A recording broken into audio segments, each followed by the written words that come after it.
Alright, alright. Let's get this stream going. How's everybody doing today? The camera is off. 1 second. I took off the camera lens, or I took off the lens cap, but I didn't actually start the camera. But how's it going, everybody? Shy Dude, Snickers, Duke, ST, how's it going, guys? Hope you guys are doing well today. It's good to see everybody. Hope you guys are having a good Friday. Hope you guys had a good Thursday evening. Hope everyone's got some fun plans for the weekend. 11K for Mudkip. Dude. I don't know what you're doing, man, but something's not right.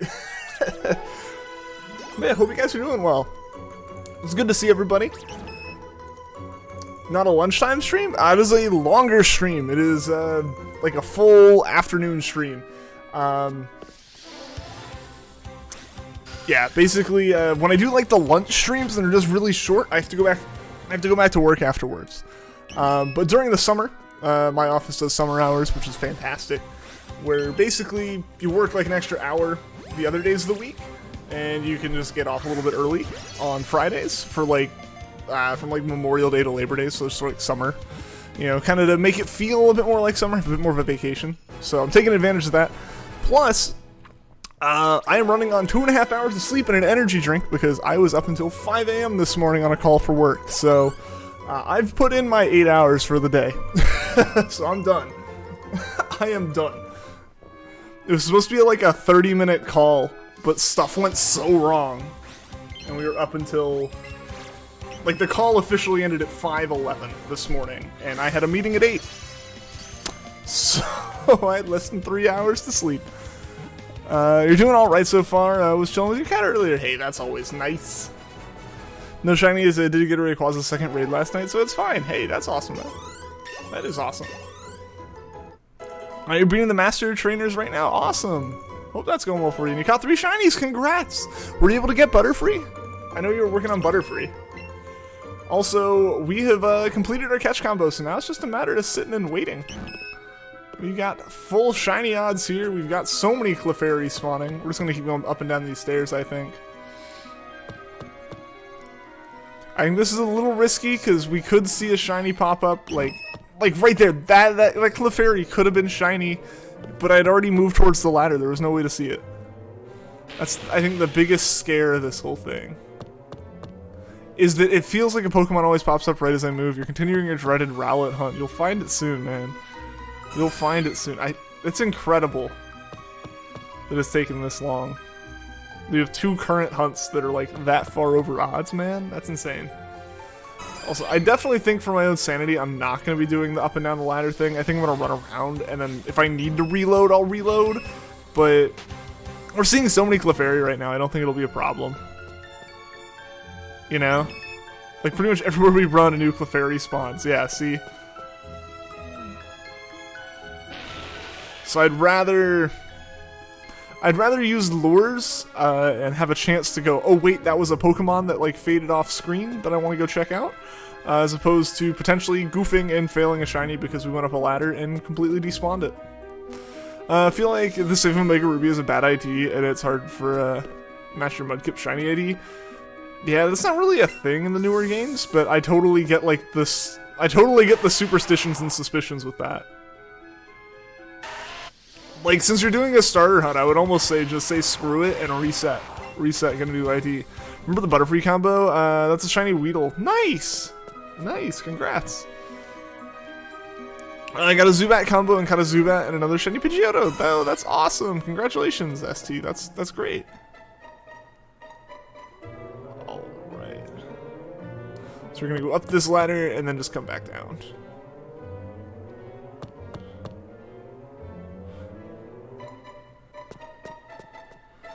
Yeah, so we're just going to do a run back and forth, I think.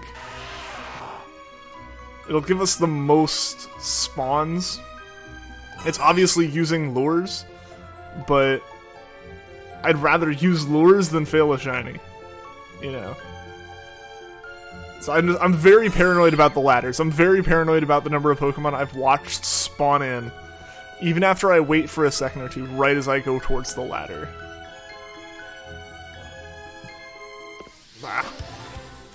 Don't know if you're gonna reset the save until Mudkip shines. That's fair. That's fair. Don't reset after it shines, though. Excuse me. Don't reset after it shines. Good grief, there's so many Clefairies.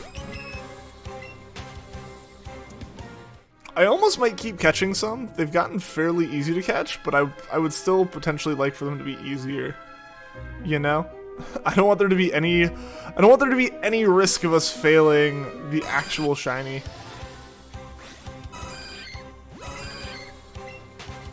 Cuz I would really like those catch circles to be green. Are they green? Let's check. Let's run into a random Clefairy here. They're still yellow. That's not awful. Do I have Raz? I think I have some golden Razes. Let's check. Catching Pocket. Yeah, I've got a golden Raz. I feel comfortable with that. I feel pretty comfortable with that.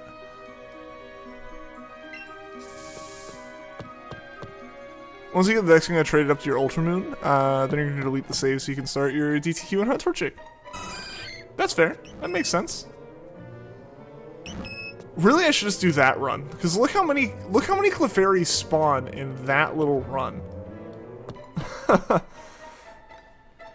Like, we're still using a good bit of lure running back and forth here, but it's like 90% Clefairy spawns, and it's so many of them, like, holy cow.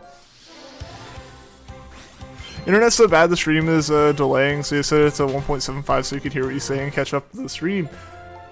Yeah, I learned that trick recently. That's really nice, because I've always been, like, frustrated when, like, friends and I are watching the same stream, but, like, we're both watching the stream individually, and they're, like, ahead, and then one of them mentioned, yeah, just put it on, like, 2 times speed and it'll catch you up. And I was like, oh, wow. Or, like, you know, stream chat's way ahead of you, because they got the stream, like, proper. All I know is that your ID definitely makes female Mudkips more common. You've seen a lot of females. I mean, 1 in 8 becomes pretty common once you start doing that many encounters. And there's definitely a bit of, like, just confirmation bias of, like, you're like, oh, a female one. You know, and you don't really notice the male ones as much, because there are so many of them.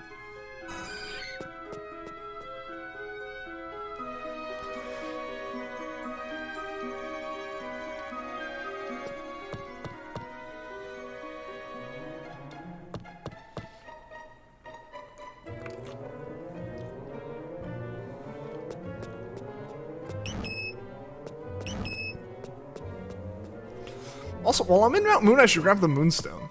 I should grab a Moonstone after the stream today. I need to evolve. I need to start evolving my Nidoqueen and Nidoking shinies.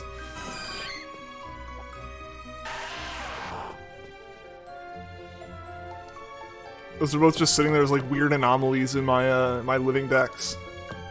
Gonna find a full odds shiny before you find the full odds shiny. It's gonna happen. Oh, you're gonna get, like, the 4 females in a row. Dude, even if you got 3 in a row, that'd be pretty crazy.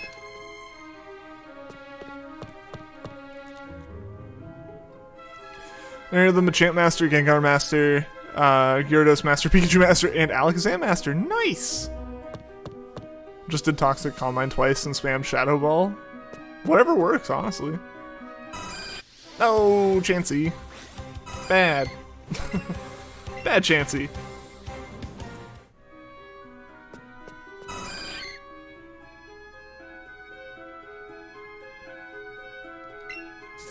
Your shiny ending Growlithe! Best of luck!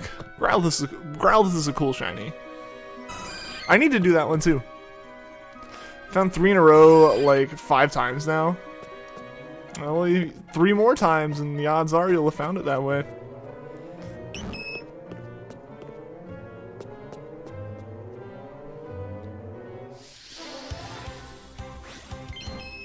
Okay, RNG, you do you. I mean, hey, true randomness will look not random a lot of times, you know? Same kind of reason why, like, Apple and Spotify and all those companies have to, like, make shuffle not actually random. Because, like, our brains are just way too good at picking up patterns that will find patterns in, like, actually random stuff. So, like, you have to make stuff, like, really, like, it's like intentionally remove patterns and sort things in a way that don't have patterns, which really goes against the whole idea of being random. Because what would happen is people would see, like, with the original, like, with a truly random shuffle. Oh wow, Clefairy. That's a rare one. That's gonna be terrifying if that shows up as a shiny. But yeah, it's actually like a thing that, like, when, you know, iPods and stuff first released and had shuffle, people were complaining that the shuffle wasn't actually random, but it was because it was so random, it was like seemingly not random, because it's like, oh, it just kept playing songs from this one artist over and over and over again. It's like, yeah, because it randomly put them there. So like they had to like make the randomness in the shuffle like specifically like break things like that up. Mashing left button to catch Pokemon ASAP. I mean, technically that's a valid shiny hunting method. I forget who did it. Was it J-Rose? Someone made a video where they just like made a thing, made like a rig with a motor on it. So I wouldn't call it a robot because it literally is just a motor hooked up to like a rig with a bit of a lever mechanism on it, where it was just like constantly just like hitting the A button on their controller in handheld mode, and eventually he just let it go, and eventually it found a shiny just because like he was sitting in, I forget where he was sitting. He was sitting in one of the caves, just mashing A, and he found a shiny Geodude. Like, it's hilarious that that's like a thing you can do in this game. That's technically a valid method. It's very inefficient, but it technically works. Yeah, the Lego button masher. Yeah, that's what it was. Was it Connects? I thought he made a Lego one. At least one revision was Lego. I think it might have not worked because, like, if the force was put in the right way to pull the Lego apart. But yeah.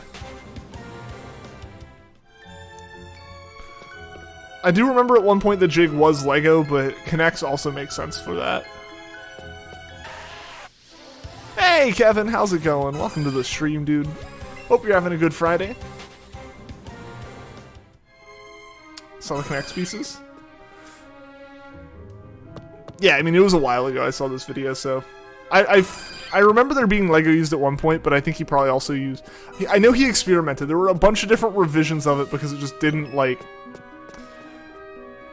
didn't work well the first time, as, you know, it kind of goes. I've got plenty of projects that I have, like, revision ones that are horrific and look nothing like the final revision because, you know, you learn about different, like, problems halfway through.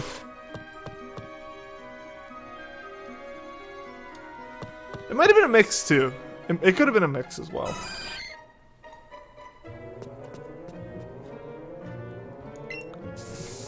I know at the very least, it was a Lego motor.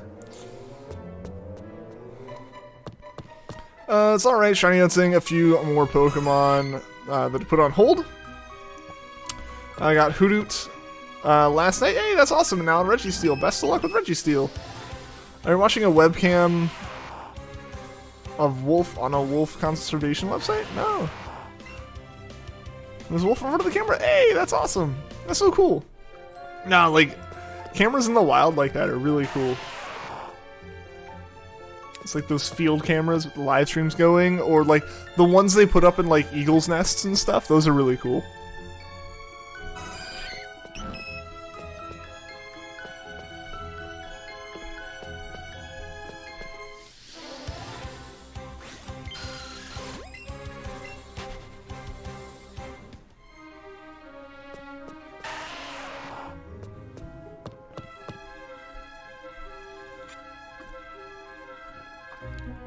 It'd be a real shame if Chansey shined, right?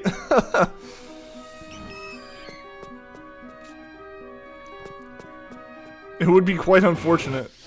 Okay, hello Onyx. Not expect to see you here. Using a Firestone on one of the Growlithe, you give something fast to ride on. Yeah, there you go. You gave your original Arcanine to Oak. Oh no! How unfortunate.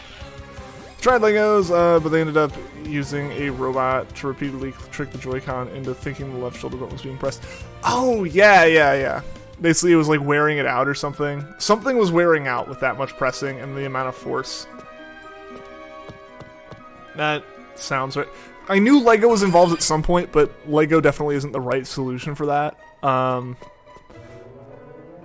Either like an actual like hobby grade servo motor, or yeah, going the route where you modify a Joy-Con. Like if you just if you went out and bought like a third-party Joy-Con that like you don't mind taking apart as much, especially, yeah, you can take it apart and basically like manually, like you can electrically simulate a button press. Like it almost just too loud, and that's 100% fair. Those motors aren't quiet by any means, because they aren't really meant to be quiet. They're meant to be a kid's toy. Which, like, obviously they're used for more than that, but, like, the main use cases for that are, like, generally in Lego builds. Obviously, they are Lego motors. Where it'll either just be, like, in a collection that, like, you can turn off and turn on when you want to, or, like, is it some kind of, like, show to, like, show people? Or is, like, part of a kid's collection where, like, the people putting it together are the ones louder than the motors, or it's like part of the FLO robotic stuff, and like that's gonna be loud no matter what. So yeah, those motors aren't quiet, and they don't need to be for most of their use cases. But yeah, if you're just running one motor constantly for hours and hours and days, yeah, I'd want it to be a bit quieter. Hey John, hey Vanillix, how's it going, guys? Welcome to the stream. Yeah, the older motor he'd use. Yeah, he was using an old NXT motor, I think. Those really weren't quiet. I don't know. I don't think EV3 motors were any quieter. I don't know about their newer motors, and I don't know about their battery pack based motors. Honestly, none of them are quiet. None of them are really quiet. Want to build a Lego one, though. That'd be nice to have for the Fossil Hunt and Sword and Shield. Would the Fossil Hunt work that way? Would the Fossil Hunt work that way, or is there more to the Fossil Hunt? I thought there was more button pressing involved with that. The beauty of his thing is literally it's just press a button. Press any of the buttons that register as select, as like confirm, and you're good. Because the game can be played with 2 buttons and a joystick in literally every scenario, because I'm doing it. So it's really simple to just keep mashing A. 8th like or 9th like, you just say, well, thank you, I appreciate it, Duke.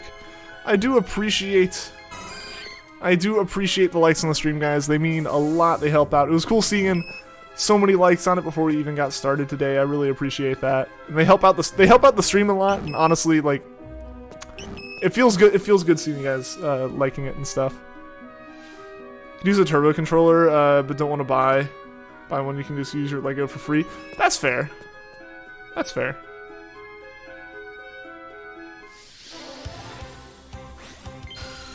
The fossils are also just mash A? Interesting, I didn't know that. Boring motors? Motors aren't boring. Motors are nifty. I'm biased though, since I did like robotics for all of my school years. A lot of those years being with the Lego robots.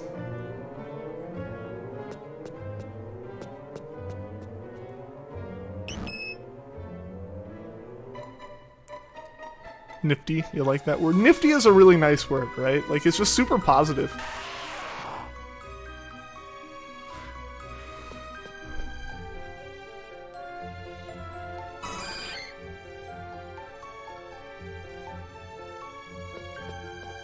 Yeah, okay, cool.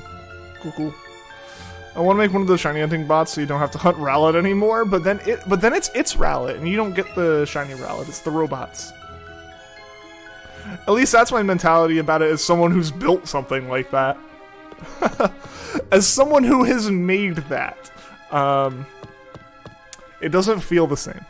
I can promise you it doesn't feel the same. It's not as satisfying. The satisfaction that I got from the mudkip that my little shiny hunting box found was the satisfaction of the box working. It had nothing to do, at the end of the day, it had nothing to do with finding the shiny. It was all with the box working. Because, you know, I didn't do the hunt. I was on, like, tech support. Like, I was on a call with like tech support trying to get my new company's laptop working when it showed up. It's like, clearly I didn't put any effort. I just happened to notice while it was sitting on hold that like it had stopped running and there was a purple mudkip on the screen. Use it for Groudon. The real trick would be getting it to, the real trick would be making it smart enough to, like, actually shiny hunt. Not just be, like, some automated script, but for it to, like, actually know what it's doing.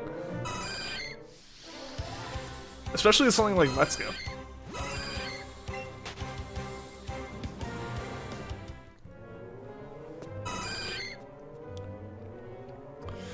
If you had it go for Trico, we have it check for the blue boy or the red tail. Or for the blue body, not the blue boy. I don't know. Because basically, how I had it work for Mudkip was, I found, like, pixel on Mudkip that even during, like, all of Mudkip's animations that it does, which really isn't a lot, especially in Ruby, which is what I use, just the bouncing up and down, they were the same no matter what. So no matter if the timing was a little bit off or not, it would always be checking the same pixel. Or, like, it'd always have the same color to look at. So that's what I did with Mudkip. If I did Trico, it would probably end up by using the body. Most likely the back of the head, I think. As much as I could. Just because that, I believe, is a place that when Trico bounces up and down wouldn't change tremendously. And actually when I was originally, with the original box, what it was doing was it was looking to see if it was just not the color it was expecting. Or if it was just not blue. That was all that it was looking for with Mudkip. It wasn't actually looking for purple, it was just looking for not blue. Obviously, that's not the cleanest of solutions, and it would only work for Mudkip, and maybe a couple other Pokemon. Which is part of why it's taken me so long to make progress on the other box, is because I want this box to be better. The ideal way to go about it with the box is looking for the shiny sparkle. If I could find a way to, beyond any doubt, check if like the shiny sparkle happened, that would be the best way to do it. Either through sound, which is actually really hard, or through just like looking at frames and seeing the sparkle on those frames. Just getting a computer to recognize that in a way that's like foolproof is kind of difficult. So I'm working on that, because the thing is, like, I'd have to look for the sparkles. Do I look for just like the color of the sparkle? But what happens when there's just a Pokemon that happens to be somewhat colored like the sparkle? What does that do? You know, stuff like that. Like, there's a bunch of different, like, considerations I've been having to make with that, and after working on code with work all day, I kind of haven't really been motivated to work on code for the bot in the past few weeks. Maybe I'll work on that someday, I don't know. Now that I'm talking about it, I feel like working on it, but later tonight I might just feel like playing Minecraft, to be honest. Even auto quality can't deal with the stream lag. That's so weird. I'm so sorry about that, SD. Sound might be hard because it might pick up sound from other things and think it was the shiny sound. I mean, yeah, really the thing with sound, especially, largely the issue with sound is I was considering it when I wanted to put the whole thing on this singular box, this Arduino. However, that, like, the Arduino doesn't have the processing power to do video, like, to, like, look at video, and it really doesn't have the ability to do audio processing, and it really doesn't have the ability to do video processing. And trying to compare sounds is really difficult, because you either have to look for something really vague and have a lot of processing power to determine if the sounds are actually close, or you have to look for specifically a dead match in the waveform, which would not work. It's very easy to get the shiny sound to compare to from the game files. It's very easy to find that, but it's something I haven't really considered. I haven't really considered going back to the sound side of it. It just doesn't make a lot of sense. Know someone made a bot for stuff like Regice since the screen stays dark for a while for shiny sparkles? Yeah, so that is something that you can do with 3DS soft reset Pokemon. Is you just get a photo resistor, which is basically a light sensor. And if you give it like a nice shroud and put it over the bottom screen of a 3DS while it's soft resetting, you can time how long it takes for the UI to pop up, because the shiny sparkle takes an extra bit of time. That's something I would like to see and be able to compare with Gen 3 sparkles and Gen 1, or Gen 2, not Gen 1, but like Gen 2 sparkles as well. It's just like, is there another noticeable visual thing? Gen 2 is actually very easy. Gen 2, because it like flashes the whole screen black and white, you could very easily compare off that, I think. I say you can, you might. But yeah, for the 3DS, it's actually very easy. So for like Mirage Spot and Ultra Wormhole Shinies, absolutely you could use timings and a light sensor. Growlithe isn't spawning, I guess it's on Jigglypuff instead. What game are you playing, SD? Because I think Growlithe is a version exclusive. Growlithe spawns as Jiggly despawns. Oof! Oof. I'd love to go to school and leave a bot running and then come back to a shiny on screen. I think it would be cool if you could leave it running and then come back to it having caught a shiny. And then moved on to another one. I think the peak version of the bot that I've been trying to make, or you know, that I did make one. I did make this one. This one is sitting here. This works. The peak version of this, in my opinion, would be one where you just say go. You just plug the cartridge in, powered it on, and just let it go. And that's all you have to do. That's all you have to do.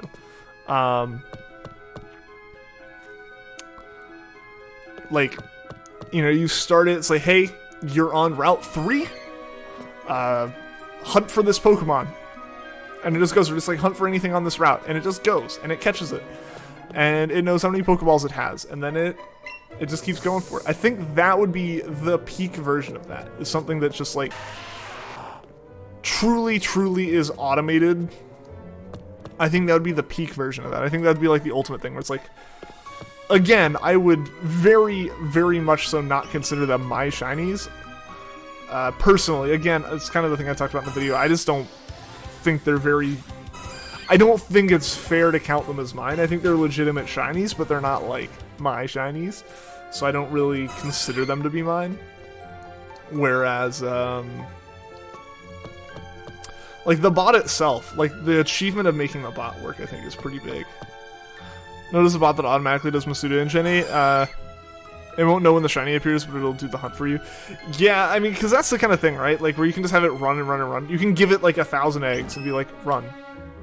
Or if you manage to get it set up so that it'll run and, like, collect eggs, it just runs and collects eggs, and it knows how to navigate menus and stuff, and that's all it needs to do.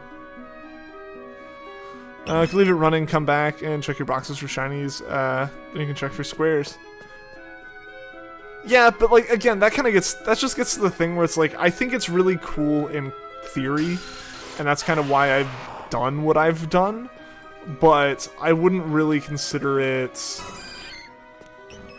something like super like great, you know, or like super great to just like do.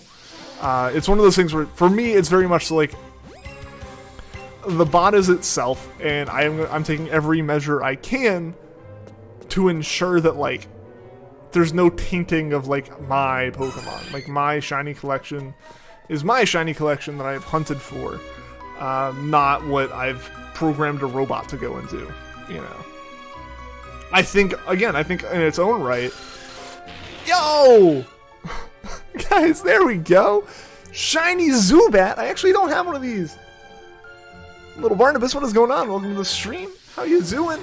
Showing up just in time for the shiny. Alright, we're going to razz this.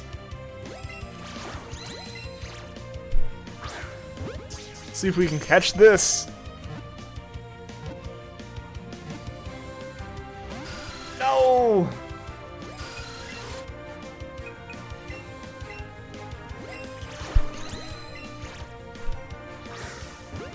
I just barely missed that circle. With the circle wobbling around, it's hard to hit it.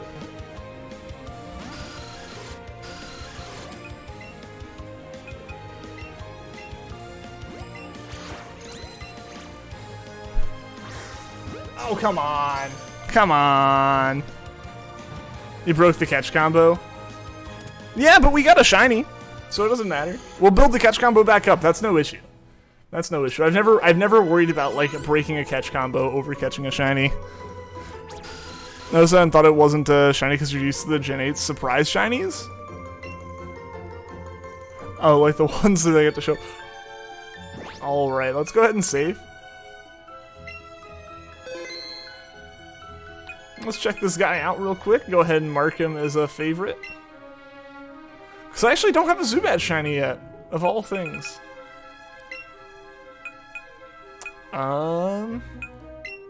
Let's go ahead and favorite it. We can check the summary. I'm going to clean up some of these Clefairies as well. Look at it. Look at it. Let's see what its stats are. It's not great, but it's not terrible. Alright, so we're going to clean up some Clefairies here. I really need to just spend one day off stream just cleaning up my my boxes here.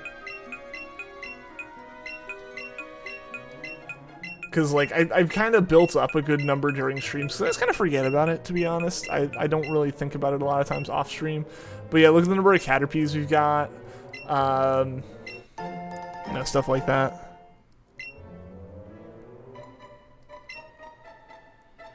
Found the same Pokemon as you now, yeah! Alright, yeah, so we're just cleaning these up.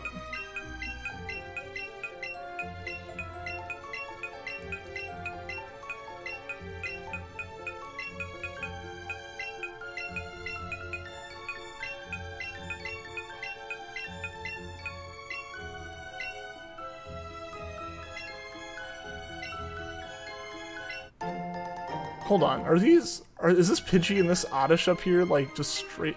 No, those aren't shinies, those aren't shinies. Yeah, those were when I tried starting chains on stuff that wasn't Caterpie and then just decided not to. Alright, so yeah. That's good enough. I just want to make sure, like, it's not too cluttered in here. Obviously, there's still Caterpies. Last night you guessed the Rayquaza was timid, so plus speed minus attack. It was the opposite, plus attack minus speed. Oof. Yo, Stickers, how's it going? Yeah, we did just get a shiny. We got a shiny Zubat.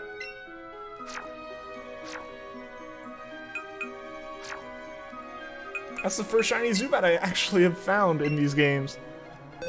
Shiny hype, guys. Alright, so we gotta go build up our chain again. So rip our,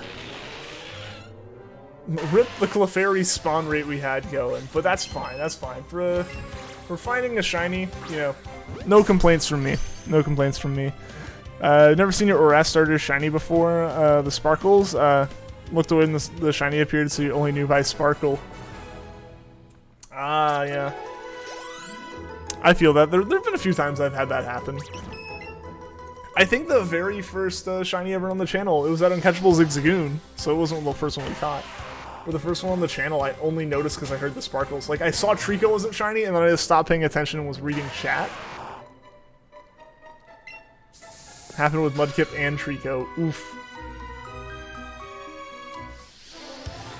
Yeah, Clefairy's still not too terrible to spawn rate down here at like 9%.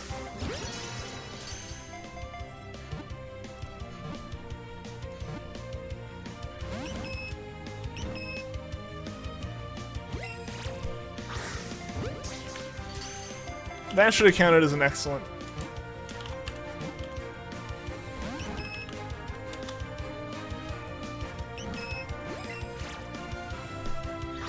There we go. There we go. No! Alright, we're gonna... Actually, I don't really... I'm already on that point in the menu, may as well. So I didn't really, like, feel the need to, like, run or not run from that. Like, our combo's not high enough for it to... Like, on one hand, like, the combo's not high enough for us to, like, be seeing more of them, but at the same time, the combo's not high enough for us to, like, feel bad about breaking it, you know? What game is this? This is Let's Go Pikachu.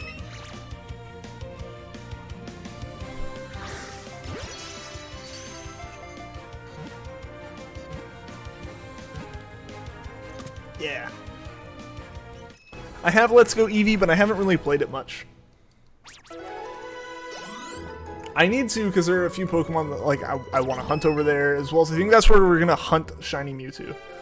Because I need to hunt that at some point. Most of the other Pokemon, you know, you can get like at least twice, but Mewtwo, I don't think you can. Is there a way to rehunt Mewtwo, or does it have to be through that one soft reset? You never played it. It's actually pretty fun. It's pretty fun.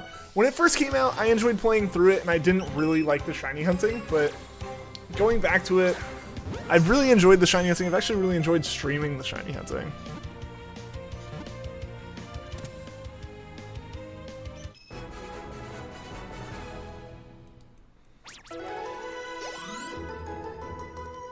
Only by the one soft reset? No other way in these games? Gotcha. I wasn't sure just because technically, you have to be an insane person to do it, but you can do it. Technically, you can hunt, the legendary birds over and over and over again. They can show up shiny in the wild, so I wasn't sure. I wanted to confirm because, like, I feel like at some point I would have seen the Mewtwo if it was rehuntable. So I just wanted to check and make sure I wasn't, like, counting it out, even when I should have been like, oh yeah, you can still get it, but I didn't think you could. Just wanted to confirm. Why not hunt Mewtwo on Eevee and somehow trade it over to Pikachu? That would be what the plan is, SD. That's kind of where I was going at with that. It's like, I'd be hunting it on Eevee, and then it would be traded over to, like, complete my decks in one game. That's generally what I do.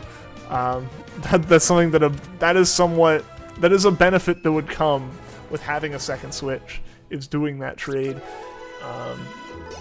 Obviously, that shouldn't be the only reason I get a second Switch, but it is one of the reasons why a second Switch has been on my mind for so long already, and why I will end up getting an OLED Switch even if, it's not really an upgrade. It's more so to have a second one for things like that. So guys, I'm actually really excited about getting the Zubat. Can't you use home to trade it over? Probably. I don't have home installed. Can you trade back down from home into Let's Go? I thought Let's Go was a one-way trade to home. Because that's part of the reason why from what I understood, only like one game, only like Sword and Shield, were able to like take Pokemon from home. From what I had understood, but at the same time, like, again, I haven't used it, so I don't know for sure. So don't quote me on anything with it. I just haven't had a need for home, so I haven't installed it.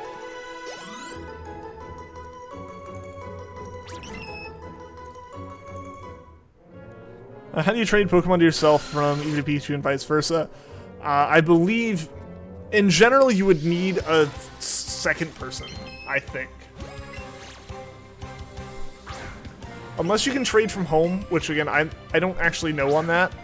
I don't know if you can trade up to home and then pull back down to Let's Go. I don't think that can happen.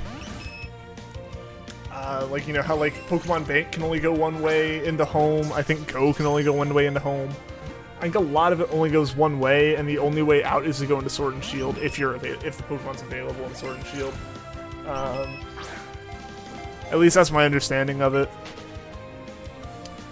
So generally, you need a second Switch, usually in the form of a friend with a Switch, or someone you can find online who you trust to trade with, who you can trade them that Pokemon and then turn around, put the other game in, and have them trade it back.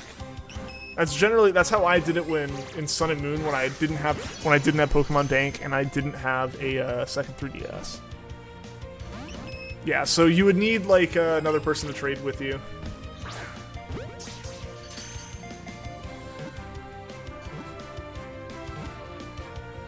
Still have a Furret in home because they didn't add it to the DLC. Rip Furret. Yeah, that one of my bigger issues with home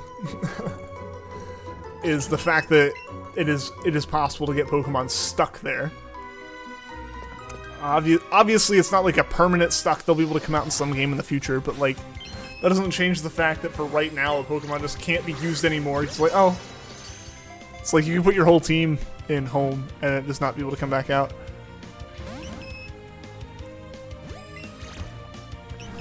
eShop's closing soon?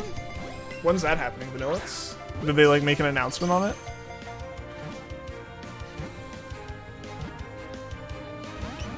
I guess the way it's gonna work is you better have Bank installed, if that's the case.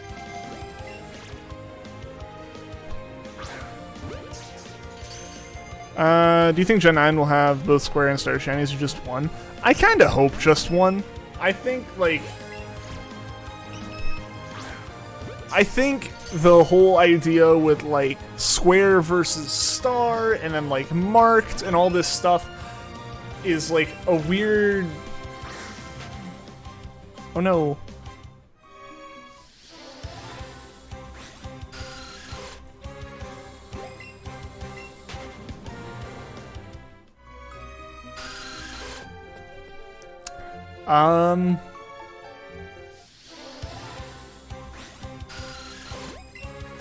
Yeah, so like with the shinies, I feel like just simplify it, just make shinies like rare and have one form. I don't think there needs to be several different forms of them.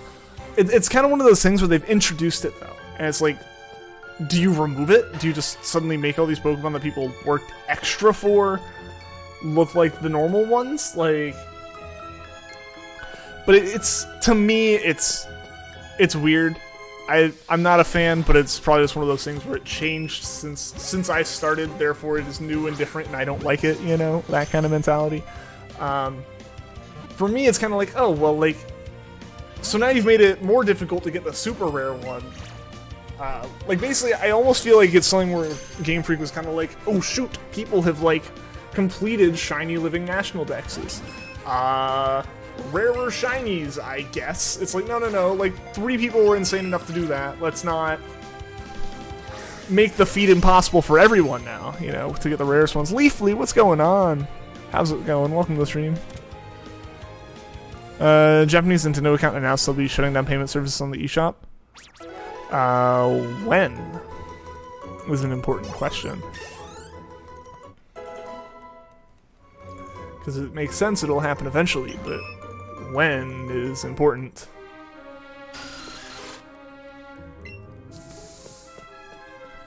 Also, the difference between being able to buy new games and renew a subscription might be different. I know you can use eShop credits to renew that subscription, but they might also be something where you can like continue to pay the bank subscription fee without going through the eShop. Early next year. There's time to either figure it out or like make the concessions on what you want to move up to home. Again, personally, I like keeping my Pokemon in the generation they came from, and kind of compartmentalizing it a little bit. Especially with the fact that I can't move my entire Gen 7 decks up, I've just kind of accepted that I'm not really going to be doing like cross-generation trades all that much. The biggest thing I could think of is moving like all those Pushienas up to trade away to people from Emerald. You can only have one friend over because of isolation. I mean, that'd be enough to trade. Birthday's on Monday, but the party's on Saturday. Don't know why either. Oh. Well, hey, at least you'll be able to see one friend. And happy early birthday. Kind of have some shinies you gotta find a home for. Yeah, so like, if the service isn't getting shut down yet, Shy Dude, you're still good for a few more months at least. Yeah, so I wouldn't worry about it yet. Obviously, be aware of it. Be aware that this has been mentioned, but it's not immediate panic mode. Early next year is early next year. It's not right now.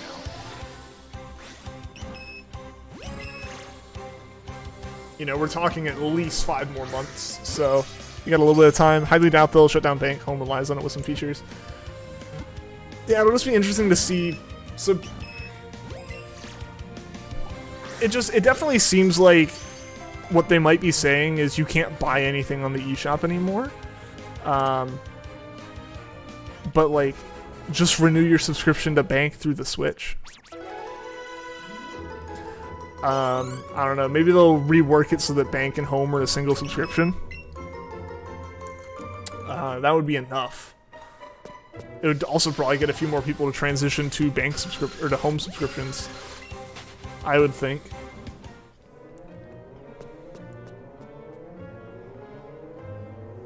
Yeah, I don't foresee there being an immediate shutdown on it, especially yeah, because like one of the big things with home is this is how you move your Pokemon from the Switch to the, or from the 3DS to the Switch. Granted, they have taken some things offline before, and it's unfortunate when they do that.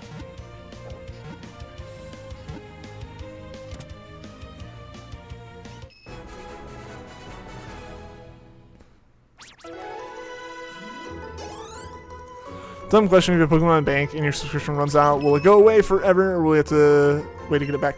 Just renew your subscription. As long as you haven't waited like a year to renew, you're pretty safe. They don't like immediately delete your Pokemon or anything. You can basically, you can't like rent bank you can't like pay for bank once in 2015 for like 1 month or 1 year and then not renew it until now and renew it and expect your Pokemon to be there. But you absolutely could, you know, have set up your you could have paid for it like in like May 2020. It ran out May 2021, and then you could renew it right now, and your Pokemon should be pretty safe in that case. They don't delete you immediately. They understand that like you might come back very quickly and just couldn't get it right then. They're not gonna shut you down for that.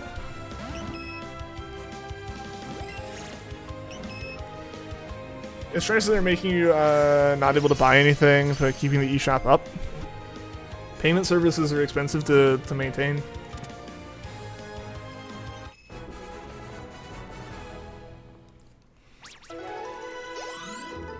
The eShop's the eShop. There's probably something extra special and some security things they have to keep in place when doing payment processing on the 3DS. Potentially. That's very different from just keeping like free items up on the eShop.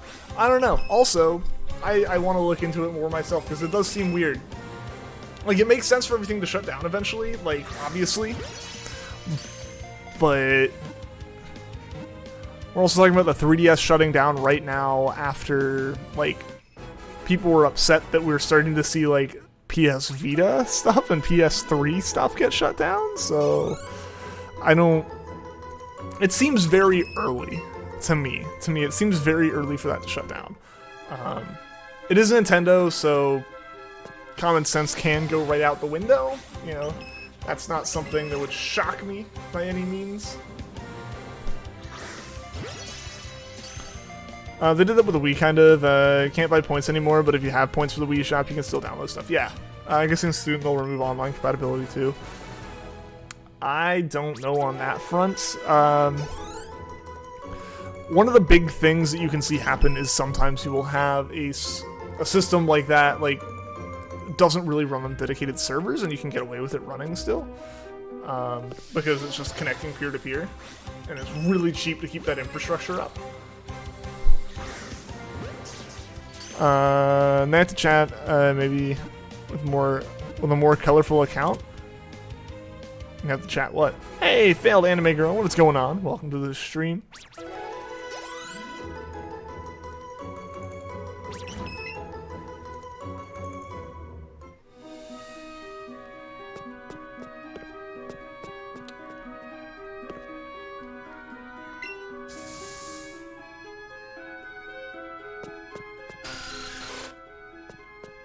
You take the L out of Leafly, you get islands to it? I don't get it.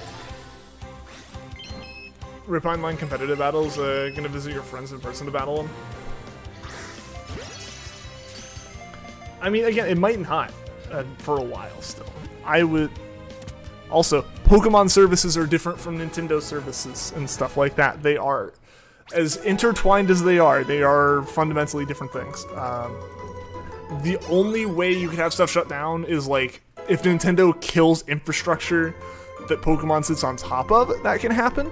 I don't know if that happens anymore. I don't know if Pokemon builds on top of Nintendo infrastructure anymore. Hey, Mitchie, how's it going? Welcome to the stream. How you doing today?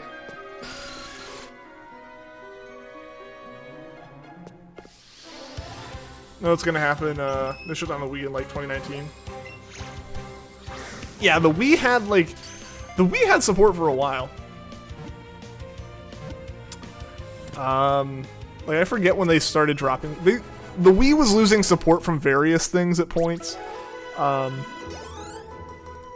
2017, it dropped Netflix halfway through the summer. I know that because I was helping someone set up a Wii and it worked, and then like 2 weeks later it didn't, and it was like, they just officially ended support for that.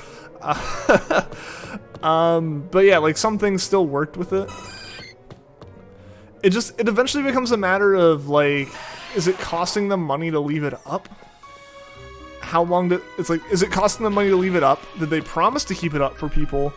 You know, like, it's things like that. It's things like that you start to consider, right? Where it's like, maybe they put out a promise somewhere that, like, the 3DS will be supported until 2022, and then after that, who knows? You know, it's like that kind of thing. But if the Wii was still supported, until 2019, I would be very surprised if the 3DS wasn't supported at least a little bit longer than next year. Gotta mod your Wii to play online Mario Kart.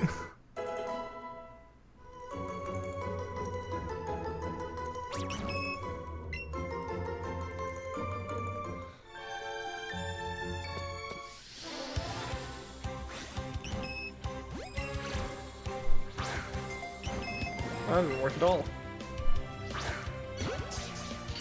It costs money. The Wii was just extra money for stuff they made a long time ago. People did set up a new server for Mario Kart fans.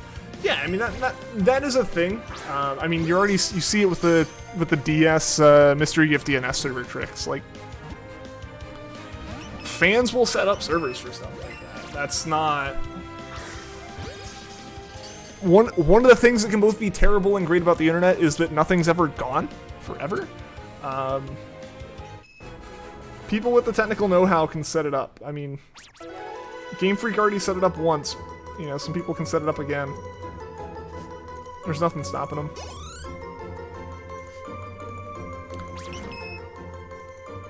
Will you name your Mew? Mew, but with 2 W's.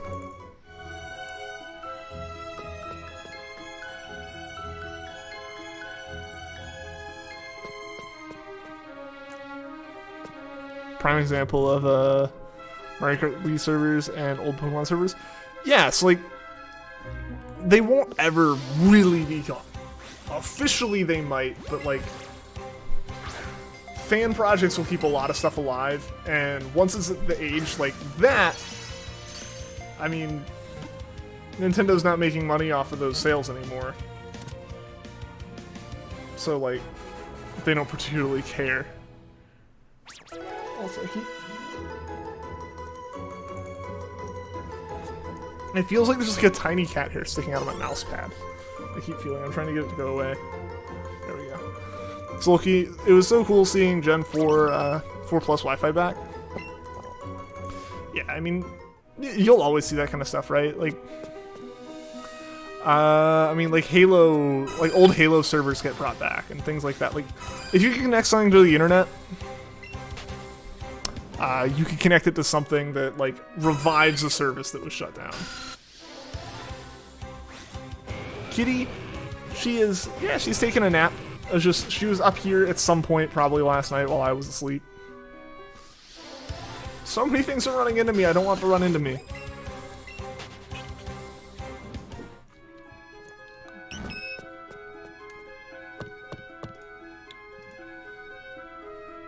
I totally forgot to turn on one of my recording things.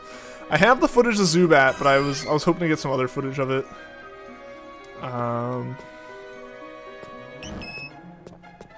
trying to get a lot of like clean, unedited, stream layout Let's Go footage for a project. So I've been trying to record, anytime I do a Let's Go stream, I've been trying to run both OBS with its full setup I usually use, as well as running the Elgato capture, like the direct Elgato capture. sure the servers aren't perfect, but do a really good job. I mean, yeah, that's really all you can hope for with that kind of thing, right? Yeah, there's no way to recover from that, dang it. Oh well. Oh well, just gotta build the chain again.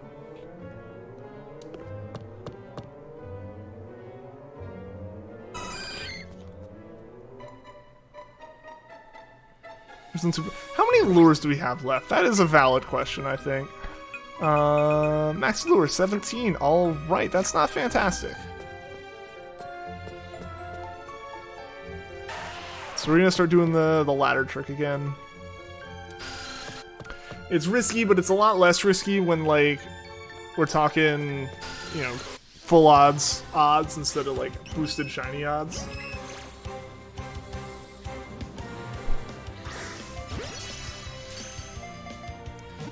It's fascinating how they're able to figure it out. Reverse engineering. It is really cool. It's not like a brand new concept, but it is pretty nice. It is pretty awesome to see. It is just really cool to see in general, then bring it back. You know, reviving the services and stuff. Generally, what you can do is you can see what the DS game is asking for if you send the Wi-Fi packets through a proxy server and then have that proxy server monitor everything. You can see a lot of the stuff that would get pulled down. I've done that with some games before, trying to like just kind of see what they were like, some like mobile games, and see what they're like trying to do every time it kind of loaded stuff in, and was able to build like requests and stuff to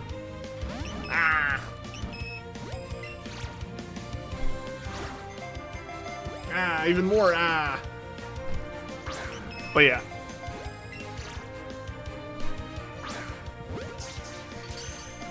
So it is really impressive, and it's really cool they're able to get it, and it is really neat technology. To finish the last 5 fights of Punch-Out Wii's title defense, so you can get on to Max Last Stand. Nice. Best of luck.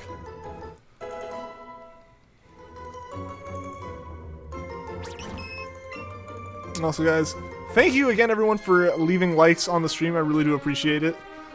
As well as, if you are new here, I would love it if you considered subscribing, as well as just for anyone who hasn't joined yet and wants to, please feel free to join the Discord. Nightbot posts a link to it. It's linked below in the description as well.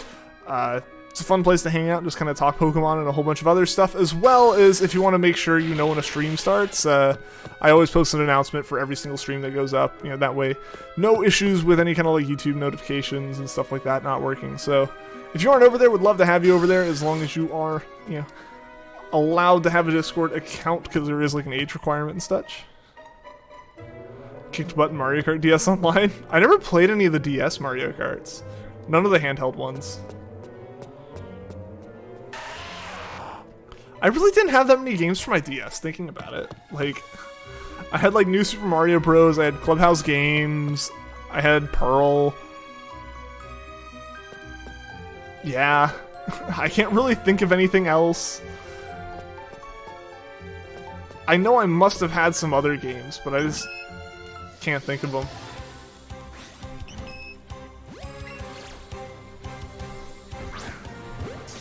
Versus now, like, my Switch collection's like the largest collection of games I have, and I don't even remember buying half of them. You're the kid who had way too many DS games? I had a lot of Game Boy games. A lot of them were really generic ones, so I feel like that's how every kid's like game library was at that age. When you're like 6 or 7, you really can't like discern on the quality of games, right? Like there's a couple, you know, like you know Mario, you know Pokemon, like you get into those, but like at that age, like the super cheap Hot Wheels games, I was like, Hot Wheels, heck yes, I want that, and like wasn't gonna complain when like that was the familiar name that, you know, at the age where all of your games are coming from like grandparents and just relatives buying you games, like you're like, oh, he likes Hot Wheels, I'll buy him that. And it's like, I like Hot Wheels, I'll play that, you know? That's like what most of the game collection is. Yeah, all those licensed games, absolutely.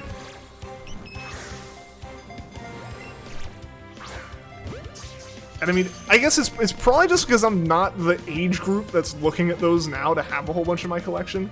but it doesn't feel like there's nearly as many now as there used to be. I feel like when video games started getting incredibly popular again, like after they kind of flopped and Nintendo brought them back to life, like Nintendo brought everything back to life with Mario, basically, in terms of video games. From there, it was kind of like, all right, but then like late 90s, early 2000s, those licensed games just exploded. There were so many of them, and it's just trickled off. There's still like some pretty long-running franchises with it. A lot of the Lego games are always are always licensed, stuff like that. You'll get your Disney games here and there, but like there's not nearly as many of them, right? Like it used to be like every game was some sort of licensed game. They're just stuck in it. Let's all be honest. Outside of the few that have stuck around and managed to stay around a day, barring the quality of them today, like you had your like Lego Indiana Jones and Lego Star Wars. Those just had like a fun gameplay mechanic that they put like a familiar story on top of. Those worked really well. But let's all be honest here. Let's not kid ourselves. Nostalgia glasses really make a lot of these games seem good. They were not. They were never good. By like the standards of how you would judge a video game today, they weren't good. I don't think the quality of the games has really gone down as much as like you've just become aware of what a quality game is. You know, compare like a children's animated movie to like something you would watch today, something you loved way back in the day. That's not like a timeless classic. Those are different. But like, just like the kind of movie you would have watched back then versus the kind of movie you would watch now. Your tastes change, and those just haven't, you know. Lego games still slap.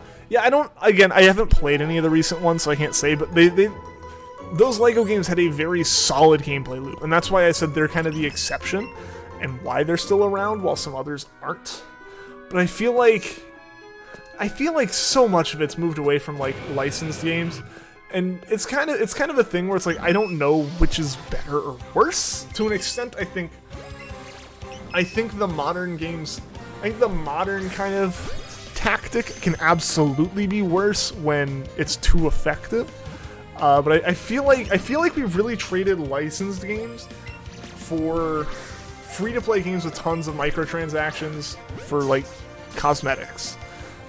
Ignoring even like the games where it's like free-to-play, free-to-play, pay-to-win kind of games. Those are a whole different can of worms and stuff. You know, being able to buy things early if you use money, so like you get an advantage where it's like, oh, technically you can get it on your own later and stuff. Like, that's one thing. It's kind of sucky all around. But like, I feel like so much of the effort that would go into licensed games of like children's shows isn't put there anymore, because like making the one-time sale. Also, what the heck just happened with my lights? I think my lights just updated, which is the most 21st century thing to say. But what am I trying to say? But yeah, so like when you would license a Barbie game or a Jimmy Neutron game or a SpongeBob game back in the day, you were trying to get a kid to buy a game based on the show they liked. Now, they've managed to find it is way more effective to give kids a really popular game and then convince them that they need the microtransaction thing. It is way more profitable to do that, because it is way less effort per dollar. It is so much less effort per dollar. You get every kid involved in the game, and then you ask them for money. You're getting hungry? It is about lunchtime. At least for me. But yeah, that's absolutely more effective. I mean, I just think about, yeah, I'm talking with my little cousin every once in a while. He loves Fortnite, like most little kids do. Really, both of my little cousins. They're both around the same age. Or one is significantly older than the other. Actually, thinking about it now, I just have pictures in my mind mentally of both of them being about the same age. They are not. But, you know, I had a conversation with him one time, and he was so upset that he's like, I got killed by, like, a guy with a default skin. And I'm like, so? I was like, but the default skins are so bad. It's like, how does the skin matter? And, like, he didn't really have an answer, but, like, clearly the idea is like, you are not good at this game unless you have paid money for something in the game. And I have nothing against paying microtransaction things. I bought a whole bunch of stuff in Rocket League back when it was still a thing. The cars had slightly different mechanics, not really to anything that was unbalanced, but like, I just bought it to support the game. I think it's totally fine to have those kind of things, be able to support the game that way, but they've definitely found it is very easy to convince kids that buying the microtransaction stuff helps you, and that you need to do it.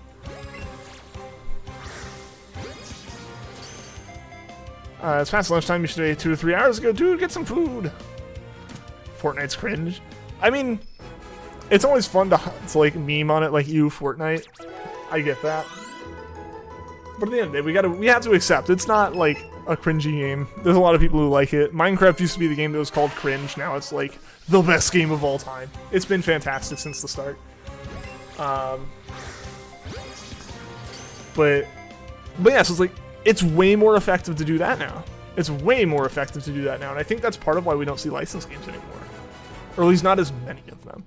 I feel like a lot of the licensed games I've seen recently are more nostalgia-based licensing. In the sense of almost just usually being remakes of older, like, licensed games.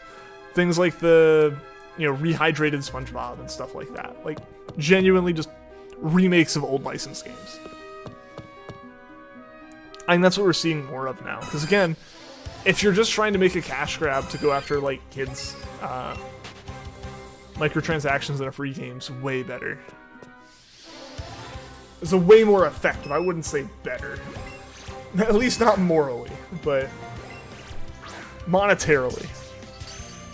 Give Epic credit for keeping Fortnite consistent. They've done a good job with it. They've got as much as, like, I don't like battle royales, I don't like MOBAs, I don't like, various things like that. Like, I don't like battle royales, I don't really think I'll ever play Fortnite more than the one time I did.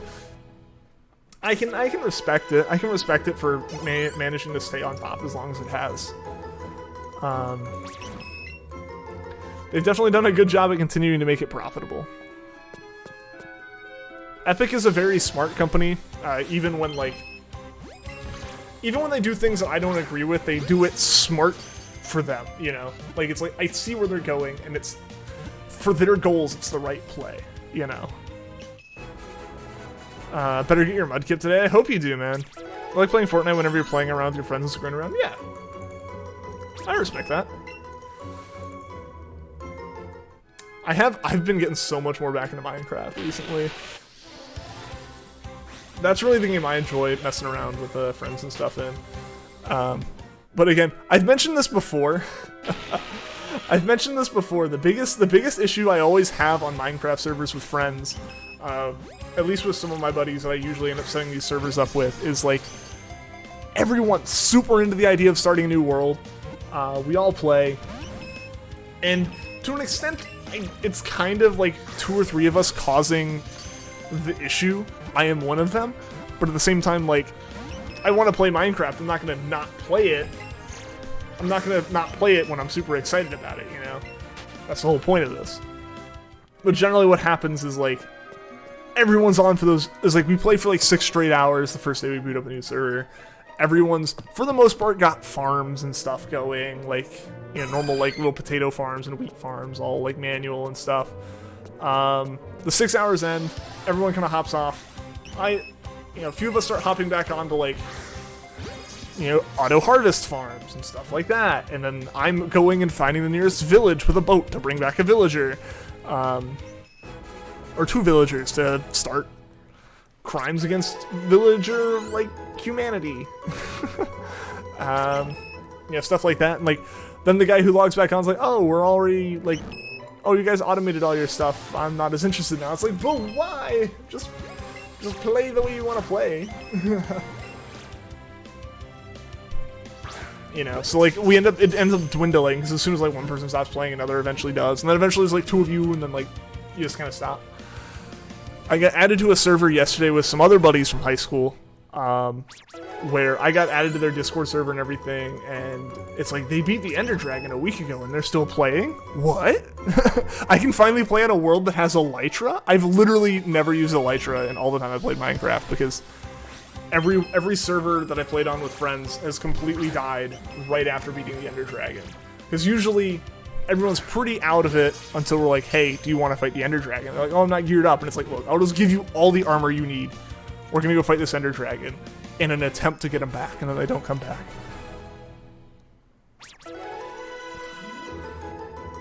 Gonna go grab a bowl or a plate of snacks and be back. Alright, man.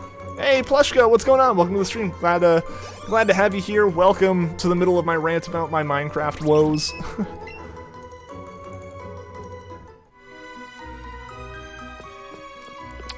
You'll be at band camp all day sweating your butt off, and from 6 to 8 you're gonna have a pool party for a church thing. Oh, nice. That pool party will be really nice after a hot band camp. I get that. Mel's been helping out with some band camps this week, and like a couple weeks ago she was helping out with one. It's like, can't believe it. It's insane. I'm struggling inside with air conditioning.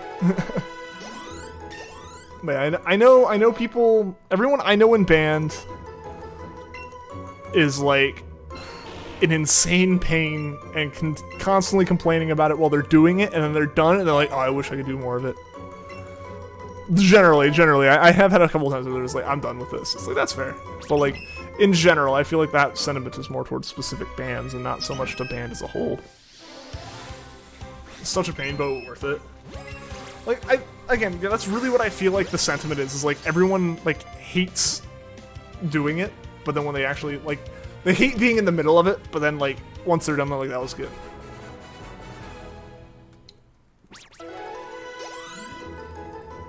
I definitely see that.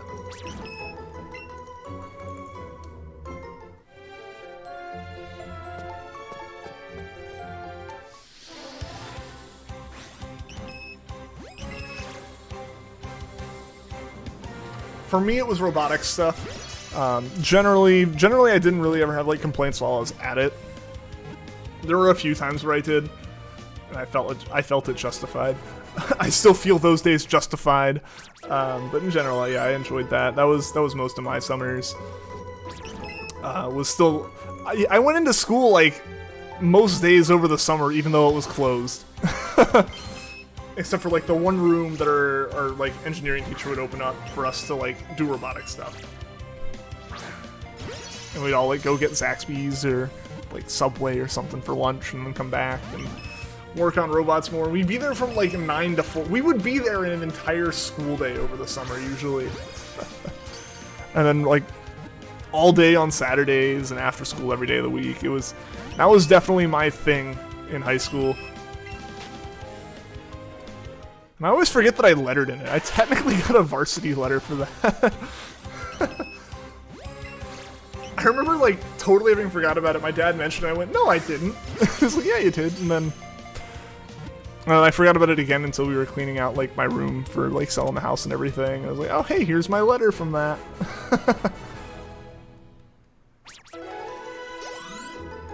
So yeah,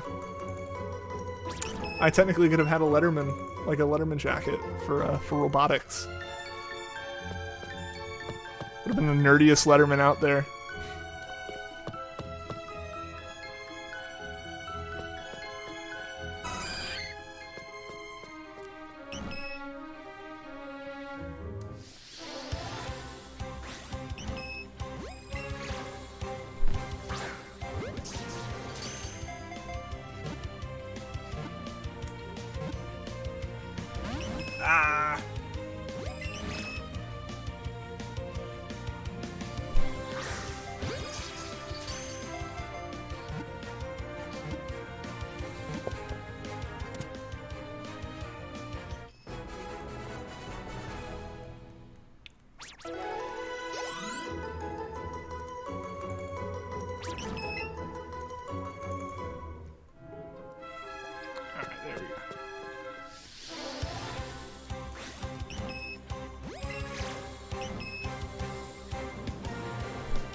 Yeah, so does anyone have any fun plans for the weekend? I know for me, I'm really excited. I've convinced some friends to go go-karting tomorrow. Yeah, when Mel and I went on vacation, I had an absolute, honestly, my favorite part of the vacation was driving to the place. We went across some, like, really fun roads. At least, they were fun for me. I think it pushed the limit of what Mel was, Mel's generally very, like, Mel's always, like, very vocal in his express, like, oh, I enjoy riding in the car. It's always fun and relaxing. I think I pushed that too far. I think the road kind of pushed that too far. The one we took, but it was a blast. I had a great time. Along with that, one of the things we did is we did go-karting, and that was amazing. And I was like, all right, I gotta find some go-karting around me. I found a place that has just like general like go-karting every day, as well as has like a league that you can compete in like once a month. And I was like, oh, I'm gonna do that. So I convinced some friends to do that, so it's gonna be a blast. And got some trips. What'd you miss? Not much. Not much. Just me talking about going go-karting this weekend, because I'm super excited for that. Just gonna stay home and play video games and watch streams for the weekend. Hey, sounds like a pretty good weekend to me.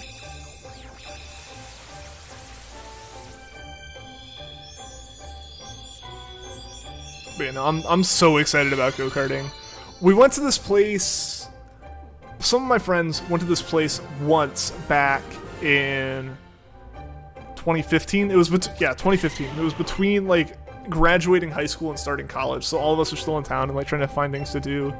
And one friend brought up this this go-kart place. I was like, let's go. And I had an absolute amazing time. But then I moved and went to college and was hundreds of miles, away from this place. So we didn't go back. But I live near it again. And it's like, I should have been going there for I have like the license they give you in my wallet since then. But no, I'm so excited to do that. Cause just like driving and stuff like that, so much fun to me. Just like being able to race in go-karts and stuff. It just feels so good and so fun. I got some good and bad news. Good news, time travel exists in the future. Bad news, still don't have the round even after 20 years. Oof. Hopefully after 21 you'll get it, man.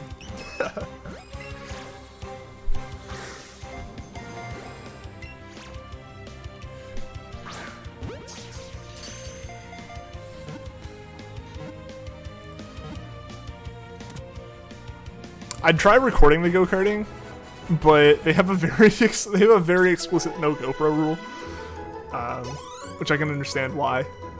They probably had GoPros fly off.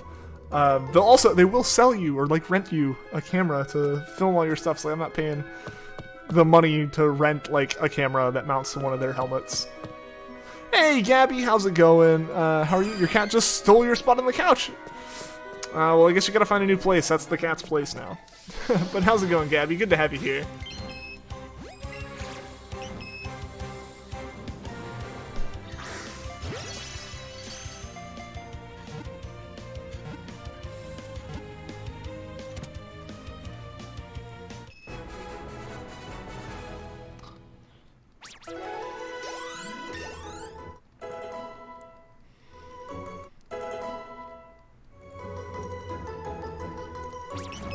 Oh, we're so close to having a full chain again. I hope we can get this. I hope Clefairy starts coming down into green circles at the end of this chain. Because we have had a couple very problematic Clefairies, and I'm nervous about the shiny one. They're good, might have to, she won't move. Yeah. My cat is in the silliest of positions right now. I wish I could turn my camera and show you. But for one, it's mounted solid, and two, you would see how messy like my room is off camera that way. But basically, she no longer sleeps in her cat bed. That has become a thing. Sometime last weekend, while I was out of town, she switched from her cat bed to a pillow that I've always had on my couch. It's been there since I moved in. So it's absolutely been there the whole time I've had the cat. The cat has messed with the pillow before.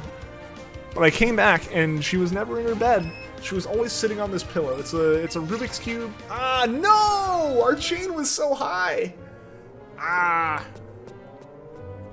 But it's a Rubik's Cube pillow, but it's like basically like a tiny beanbag, like one of the really soft, like stretchy beanbag kind of pillows. It's one of those. And so I totally understand it's really soft. I don't blame her for using it. It's just, it's funny to me that she like, it took her like 3 months to find it, and now that she's found it, it's her best spot. It's her favorite spot. Poke it until it moves. Maybe that works with normal cats. I know for my cat, that wouldn't do anything. It was funny. One time when Mel was over, it was kind of like, you know, oh, I don't want to disturb the cat. Like, the cat got in her lap for the first time. She really doesn't get on Mel's lap. I don't know. I think Mel just, like, sits, like, in a way that, like, the cat doesn't think that she can get up there.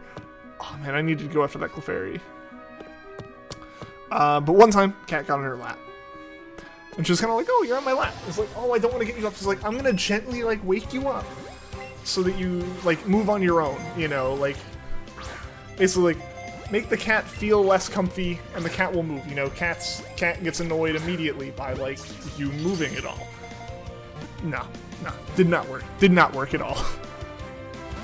Your options are stand up and hope she doesn't, like, claw onto your legs to, like, stay in place, or try to, like, lift her and set her down next to you. She won't move on her own. She is very stubborn in where she sits.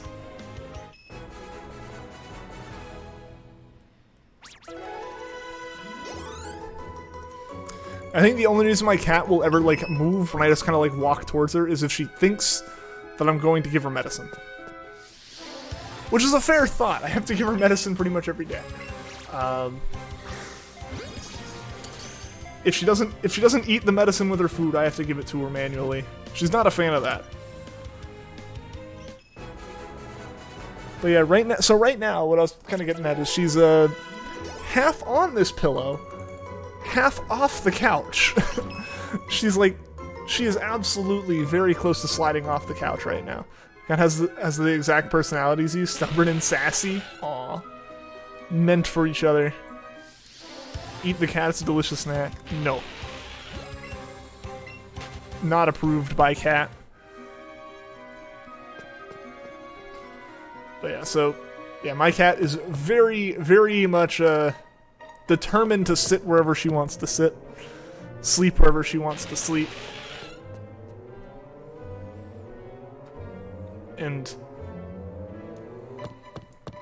really, really is just a cat-shaped dog. At the end of the day, she is a cat-shaped dog. Her body language is not that of a cat. It is dog body language through and through. Pretty much everything she does is more dog-like than cat-like. It's pretty funny. So no, like, for me, it's like, I've never had a cat. I've only had dogs, so it's like, cool. This cat and I get along really well. We're on the same page here mentally. Whereas, like, Mel, whose family has had mostly cats, and she is very well aware of what, like, cat body language is very confused when the cat is very clearly happy and is wagging her tail, which I guess, like, for cats usually means I am very mad, stay away from me. But for dogs is I'm happy. Sounds like a normal sleeping cat pose. I mean, yeah, this one's honestly not that weird. To be honest, yeah. Cats just sleep wherever they fit, you know? Dog in a cat body? Basically. The theory is, wherever she was before she ended up at the Humane Society, she was raised around dogs.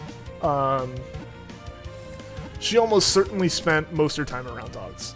That definitely seems to be the case. That is very much her personality, is like almost way more dog than cat. Yo, Dave, how's it going? Welcome to the stream. What shrines have you missed? We found a Zubat earlier today. That was pretty awesome. Hope you're doing well, Dave. But yeah, dog in a cat body is really the way to go about it. It's really the way to say it. But yeah, when my buddy was coming over and taking care of her, he sent a picture basically like, he messaged like our group of friends like with pictures of the cat whenever he went over, and like it's like, for one, it's like this cat would be the easiest cat to steal. She just comes right up to anyone who comes into this apartment and says hello and asks for cuddles and pets and to be picked up and put in your lap. And then also, the other comment was, "This is the weirdest dog I've ever seen," which is also fair. I've had many people come over and like take care of her while I'm out of town, just because, you know, I live by myself right now. So if I'm out of town for more than like 24 hours, like, she needs someone to come over, because the automatic feeder I have only has like a day and a half worth of food in it. It can only hold that many meals. So, you know, I have to have someone come over for that. But every time I have someone come over, the first thing they do is send me a picture of her cuddling with them. Because, like, it's a cat. Like, cats never do that. Cats never just, like, go up to a stranger and sit in their lap. She will. Apartment allows pets? Yeah. I live in an apartment, thought it was a house. No, yeah, so I'm in an apartment right now. The plan was to move out of this apartment into a house sometime this summer. Unfortunately, every house I looked at was extremely expensive. Didn't have what I wanted for the price, because at the price I'd be paying for rent for those places, I'm allowed to be picky. Or was no longer available by the time I inquired about it. So I extended my lease here until the end of September for an insane price, because extending a lease for like a month is extremely expensive in comparison to extending it for a year. So that kind of sucks a little bit. But yeah, it is an apartment. It's just a one-bedroom apartment. It's very tiny. It's not like super tiny. It's not like, you know, some kind of like downtown New York City apartment or something like that that's like $3,000 for, you know, 300 square feet. Like, nothing like that. But that's like 800 square feet, which is, it's not bad. It's not bad when you're going to an office to work and you just kind of come home for like the evening and like on weekends. It is a lot less good when you work and sleep and relax all in the same 800 square feet. That becomes a little bit tight. So yeah, I was looking to move into a house, one, so I could set up in multiple rooms like office stuff versus stream stuff. I could set up like recording stuff. I could be way less concerned about like being loud to neighbors. I could be way less concerned about neighbors being loud while I'm trying to stream or record. You know, all this stuff. I could have a garage to keep my car in and keep it out of the weather. Stuff like that. Like, those are the kind of things I was hoping for with a house. But those all add up to a very expensive lease. That even though I'm pretty well off money-wise, like for someone a couple years out of college, like, that's expensive. That is very expensive. So yeah, I'm still in an apartment right now. Housing future situations up in the air. I have until September to figure it out, whatever it is. There's one option that looks really promising. That some other stuff outside of my control has to fall into place before it like would be a viable option. But yeah, by the end of September, by mid-September, this background will be different. Whatever it is, it'll be different. But yeah, so I'm in an apartment right now. Kitty loves company. Oh, she absolutely does. I feel really bad leaving her alone for more than like an hour or two, just because she is so cuddly and affectionate like that. Like, she's very loud. I keep her out of my room at night just because I have a lot of stuff. I just don't let her in the bedroom in general, because that's generally a space I'm able to keep things. I don't want the cat getting near. Like, when I'm out of the house, I put plants in there so she can't eat them. When I'm asleep, I put plants in there so she can't eat them. Some various just like keepsake kind of items that I don't want her knocking down or eating.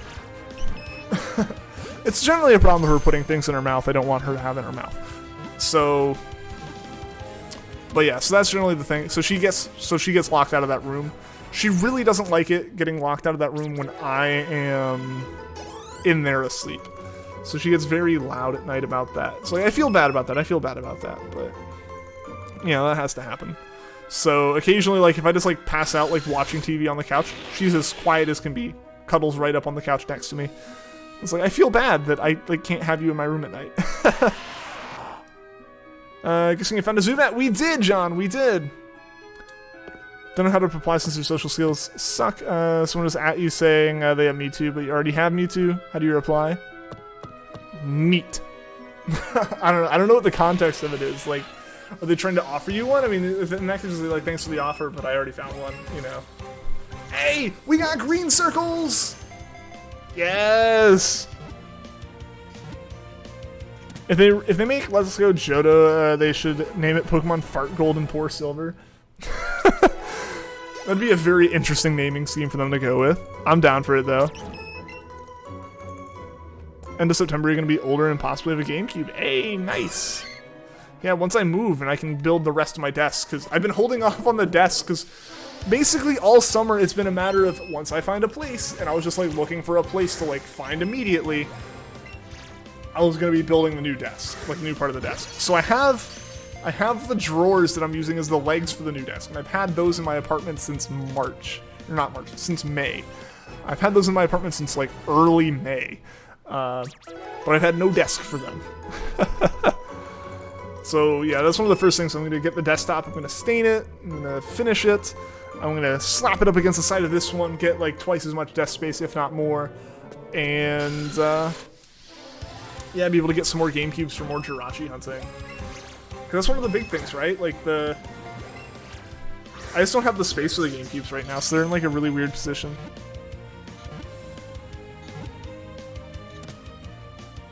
Just have more money, right? Yeah, right? Offering to host one for you to save it. Pokemon Dog and Cat, Pokemon Pokepie and T-Series, Ultraviolet and Infrared. That'd be interesting. That'd be interesting. It'd be hard for them to do that with them already having used like red as a color, but they could definitely do that. That'd be an interesting one. SOSing for Lediba. Nice, best of luck. Hoping you haven't missed it because it doesn't change that much for a shiny. Yeah, it doesn't change too much, but when you're SOSing, it's a lot easier. I totally get it, so I totally get it. But I definitely think, don't worry, don't feel like you've missed it. Because I have a lot of those Pokemon where I definitely look at them and be like, I don't know if this is shiny or not.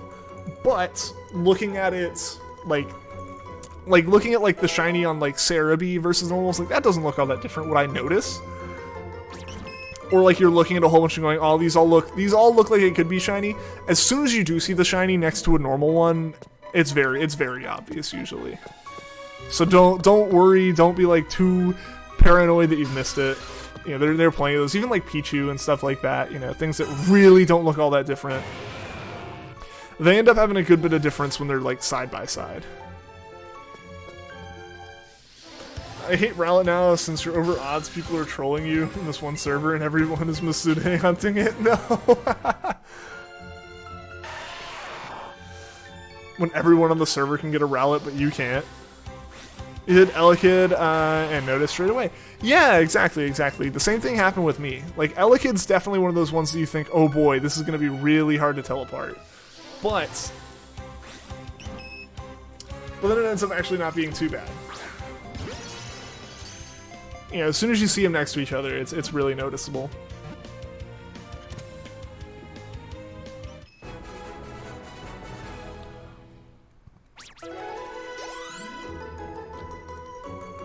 Splash, how's it going? What are your thoughts on this one of Ash's Tauros? What about that? I don't know what that is. Or like I don't know like that specific Tauros or anything. Sorry for missing your messages earlier, Splash, by the way. I just totally was rambling while they were while they were showing up.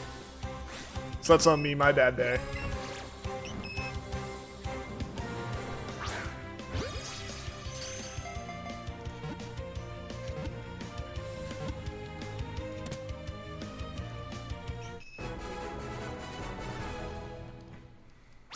What's our combo up to now? Is it like in the 20s yet?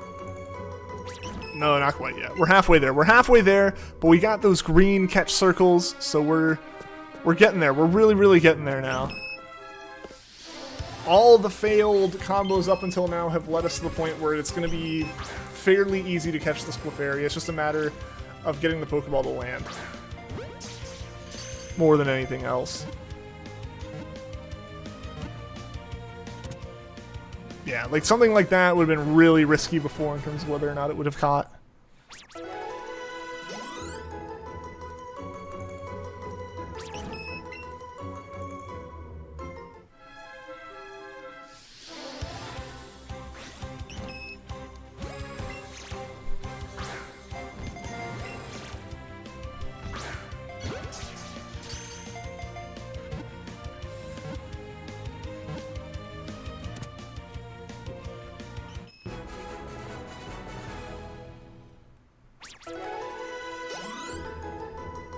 This Mewtwo path has a chance for you to reclaim your lost Clefairy. Really?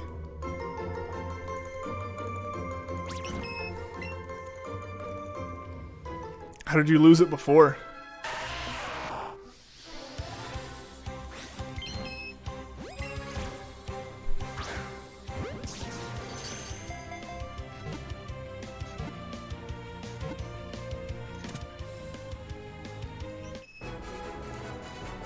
We're getting so close, guys. We're getting so close to that combo.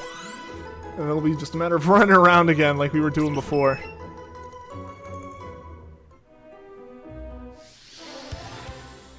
You're gonna be so mad you might punch a hole in the wall if you hit a Clefairy and a Mewtwo.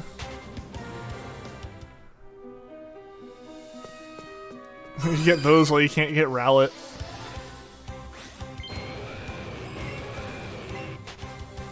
Got them in the same raid? Rip. Oh yeah, you mentioned that. Yeah, I remember that now. Yeah, like there's a clear one to take there. That just makes way more sense, right? But yeah, hopefully you can get it again.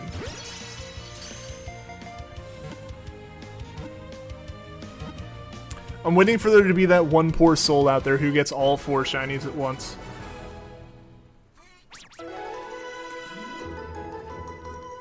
I mean, the math is like 1 in 100 million or something, but still.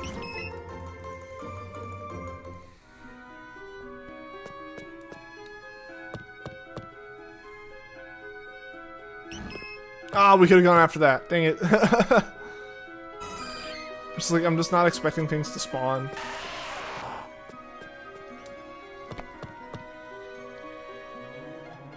If you weren't peer pressure, you would have taken the Clefairy. You didn't want the Tapu Koko?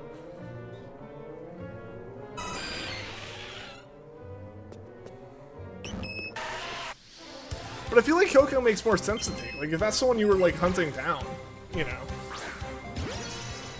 You can finish off the hunt with that one. Clefairy can pop back up like it did for you in any other raid. You wanted the Koko but love Clefairy? You'll definitely be able to reclaim it. You'll definitely reclaim it. Alright, 10 more Clefairy. That's all we need. It just teases me. It keeps spawning them in right as I touch the ladder. Spent months trying to get the Clefairy.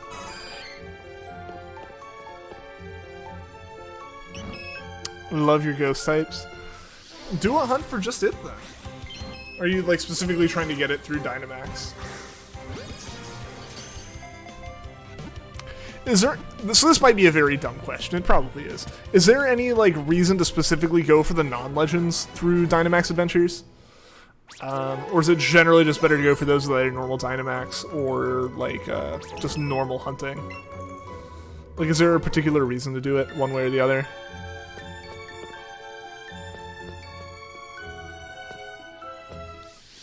Gonna play through Y using only ghost types? That'd be cool.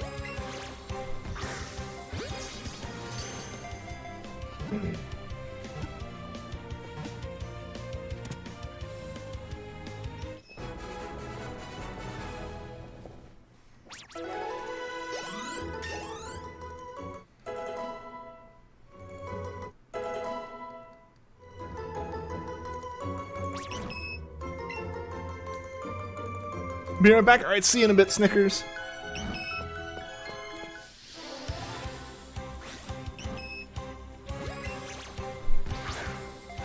There can be a reason once you'll join people who are hunting legendaries you've already got, so you just get the other shinies. That's fair. That's fair. But I mean, like, in the case of, like, specifically going after, like, a certain Pokemon through Dynamax as opposed to going for it, like, normally. Like, is there... Really, I guess the question is, are there any, like hidden ability Pokemon that are really, like, Dynamax is really the only way to find those?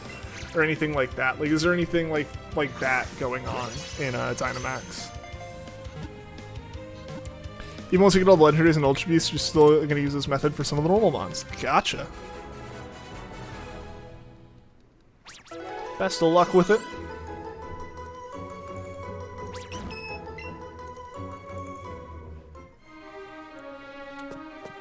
I think someone's told me this before, but does anyone know what happens in Dynamax Adventures once you've caught everything?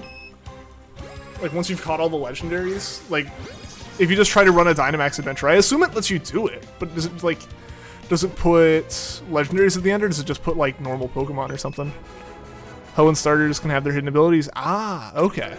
Okay, cool. So that there is a reason for that. Don't play Pokemon Go that much, but did 3D Alga raids today and got the shiny. Hey, that's awesome, Dave. Congrats. Congrats on that, man.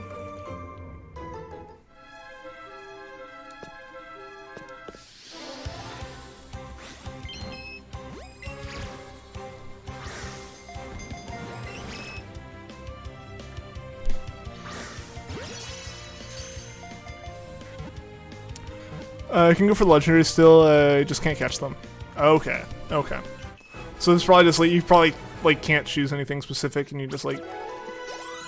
It really just puts them at the end and like, you can just fail out of raids at that point. Just intentionally start knocking out teammates. As long as it's AI, don't be a jerk to real people.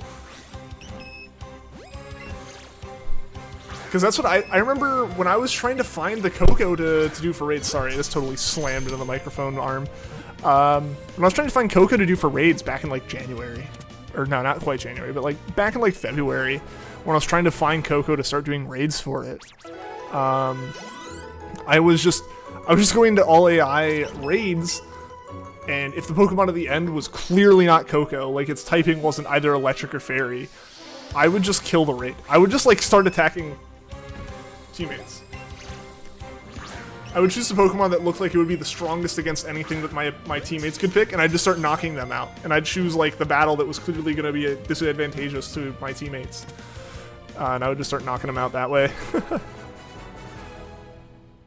Did that to AI while trying to find Mewtwo. It works really well. It still takes some time, but it's better than like genuinely attempting raids.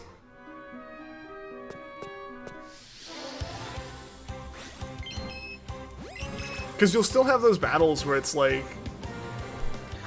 You'll still have the battles where it takes like a whole bunch of time. You know, because like it is psychic. If you're going for Mewtwo, it is psychic at the end. So you gotta go for it, and then it's like... Not. You know, it's something else. Or like you're going for a fairy, and it's a different Tapu. Like you're going for Tapu Koko. Like I was going for Tapu Koko, and I'd see a fairy, so I'd go for it, and then it'd be like Tapu Lele, and it's like, I don't need you yet. You know? Alright, final Clefairy that we need.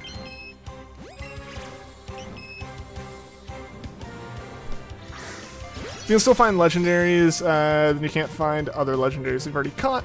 But once you get every single one, it's randomized. Makes sense, makes sense. That makes an incredible amount of sense. Like, part of why it makes me feel dumb for asking, like, that makes a lot of sense. It definitely explains it. But I was kind of curious as to whether it's gonna, like, have, like, some pseudo-legends or something, like, suddenly be the big ending things. But then, you know, there'd be people who are frustrated that they had to, like... I feel like if that was the case, people would, one, be frustrated that, like, Salamence only becomes a thing you can find... Like a hidden ability, Salamence, you can only find that once you do whatever or something. And I just picked Salamence as a pseudo off the top of my head. I know it's not even in the games to find. But, you know, that kind of thing. I feel like that would be kind of a frustrating point for people. And I absolutely feel like we would have seen people at this point shiny hunting for those pseudos. And that'd probably be a really big kind of raid thing to go for. Is like, hey, I bum rushed through all of the legends so I can do these. Anyway, no, cat, not on my lap right now. Not on my lap right now. I'm sorry. I'm sorry, kitty.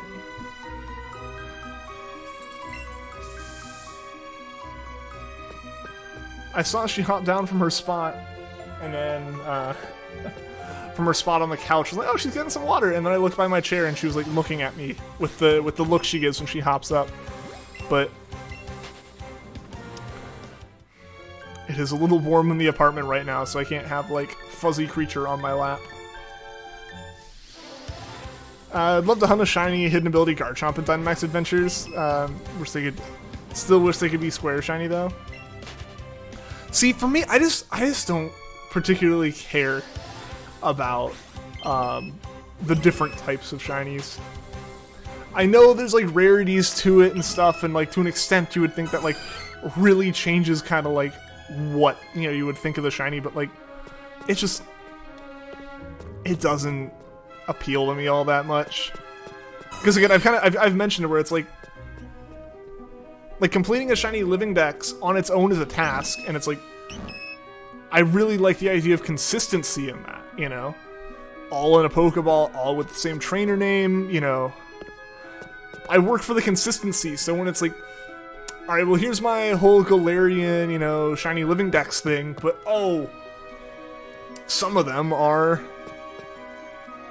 square shinies, some of them are star shinies, some of them are marked, some of them aren't. And it's like some people are asking, like, looking for certain marked Pokemon, and it's like, I totally get it. I totally respect the people who are going for the rarer ones. I just kind of feel like it's weird to segment shinies, right? Like, it's weird to add different types, especially with how much it seems like that's the reason why a lot of the shiny hunting's so messed up. So many of the odds are weird and screwy in this game. Just like the square shinies because they look cooler. Hey, that's totally fair. Again, yeah, I have no problem with that. And I think either animation would have been fine to be the animation. I think the shiny animation in Gen 8 is actually pretty good. But yeah, I definitely just think it's like they should have stuck with one of them.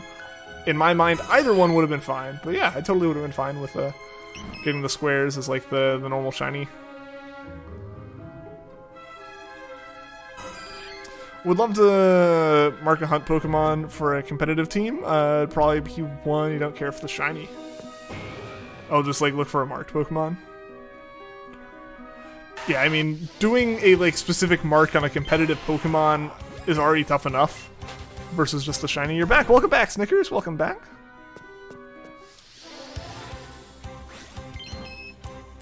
Also, guys, I'll mention when we do find the shiny, or if I don't know how long we're going if we don't, but if we do find the shiny, I'll probably just kind of wrap the stream there. We are coming up on the 2-hour mark.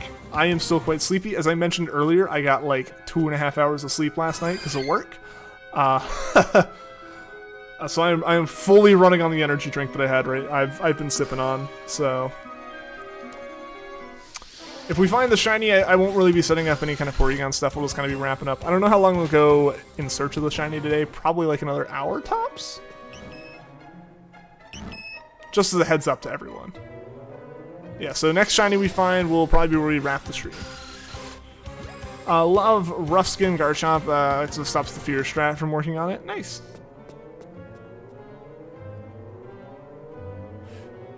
Yeah, if you take away Focus Sash.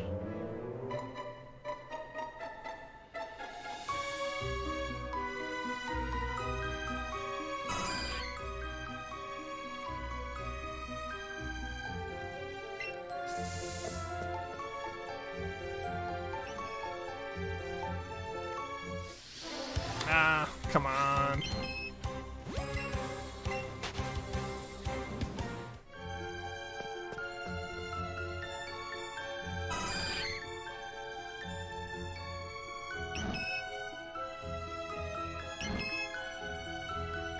Beat Mewtwo, please don't shine if Cofagrigus does, and if Cofagrigus doesn't, then yes, shine. Just like one at a time, please, is really all you want.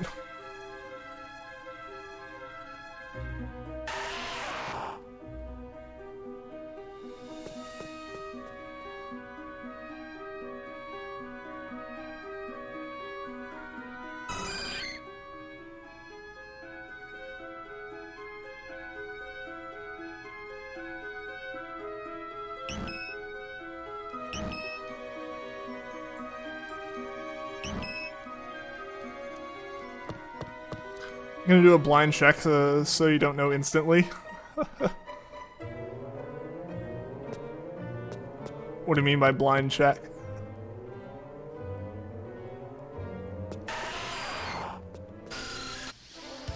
No shinies? Darn. So I'm assuming I know the answer to this, but would you rather have had 2 shinies or 0 shinies? Obviously you got none, but would you have rather had like both of them to pick from, or just prefer not having anything? Might reset the path. Oh yeah. Like basically just so you can keep getting those same ones over and over again. That makes sense.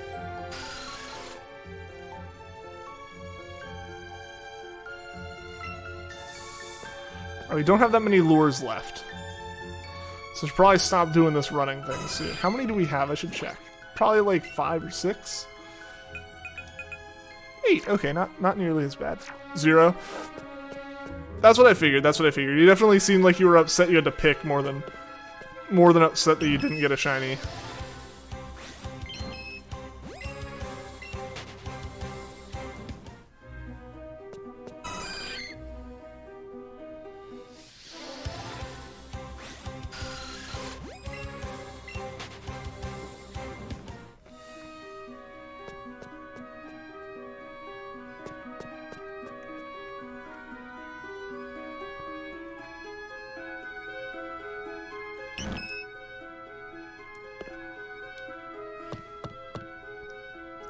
Rather not get either, then get Kappa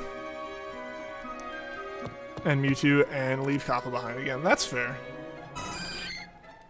I respect that. Just like the concept of like missing it or like seeing it and failing it's worse than just not getting it. That's effectively what's happening. Even if it's like I found 2 shinies and I just have to pick one, it's like you have to pick one. You have to fail one of them. And again, it comes down to the fact that like one's the legendary that the route was for, versus one just being a normal Pokemon. So yeah, I totally get that.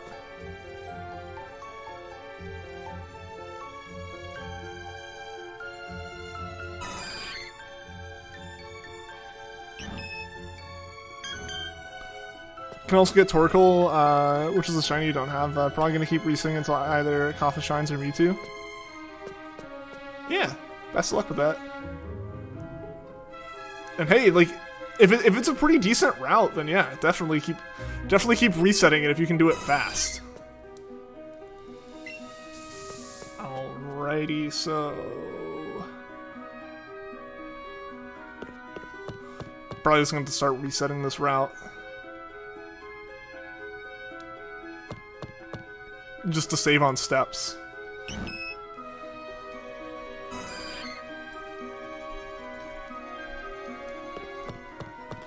As much as I'm terrified of watching the shiny pop up as I like move away, as I move towards the ladder.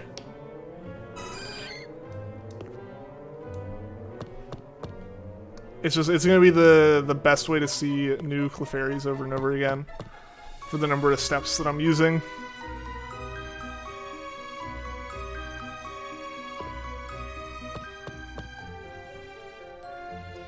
Because we're seeing more than one on average for the number of steps it's taken to walk around.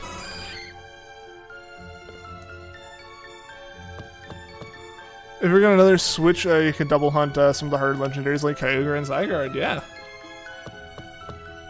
Yeah, basically run them both in the same raids. Definitely.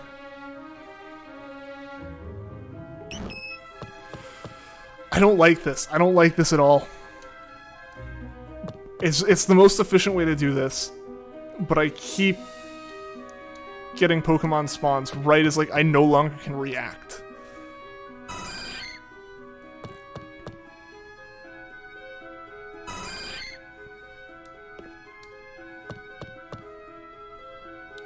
Like I'm really just banking on it being in that very first batch that shows up, because like if I turn around now, you know, like I saw that Clefairy, I really didn't have time to react to that Paris.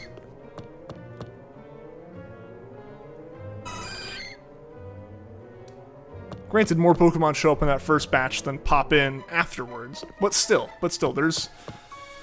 there's some stress to it. There's a chance of stuff going awry. So I'd rather not have that happen, you know?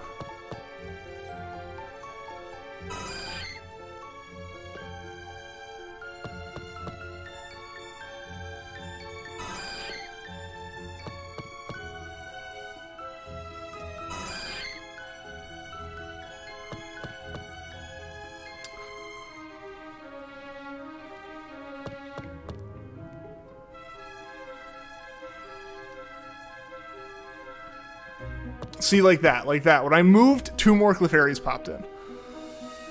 And, like, at that point, it's too late. At that point, I'm in an animation to leave. More than I'm, like, more than I'm looking at the route, you know? I don't have time to react anymore. The input's been pressed, and I'm just taking the steps. Because, like, as much as I'm flicking the Joy-Con, you know, I'm moving for longer. The one that you failed was a female? Is that, like, significant for, like, any specific reason?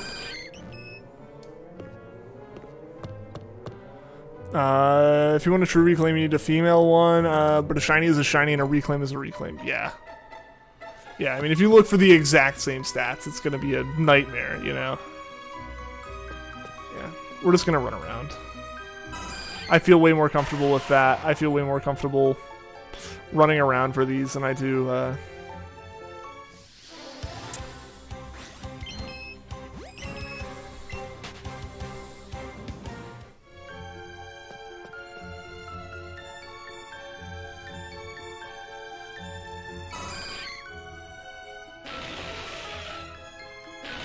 Ah!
You gotta go, you'll be lurking, but you can't stay. Hey, that's all good, Shy Dude. That's all good. I'm probably actually gonna end up wrapping up the stream here pretty soon. Like I said, I am sleepy, and I think I am getting a little bit more tired faster than I expected. This music's kind of a lullaby, right? So yeah, we're probably gonna go maybe 15 more minutes or so. It's not a super long Friday stream, but a Friday stream nonetheless. We've built up our chain for Clefairy. We have increased our odds for Clefairy.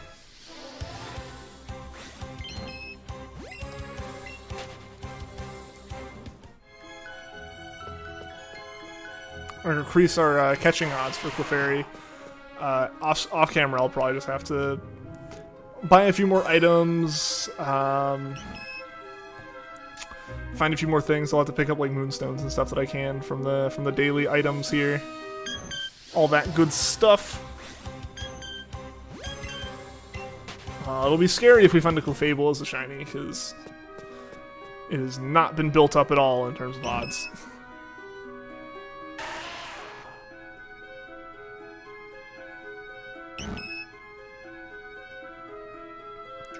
No matter what, though, no matter what happens here in the next, like, 10-15 minutes, we found a shiny today, and that's what matters, right?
Welcome back, Shy Dude. Weren't gone for very long.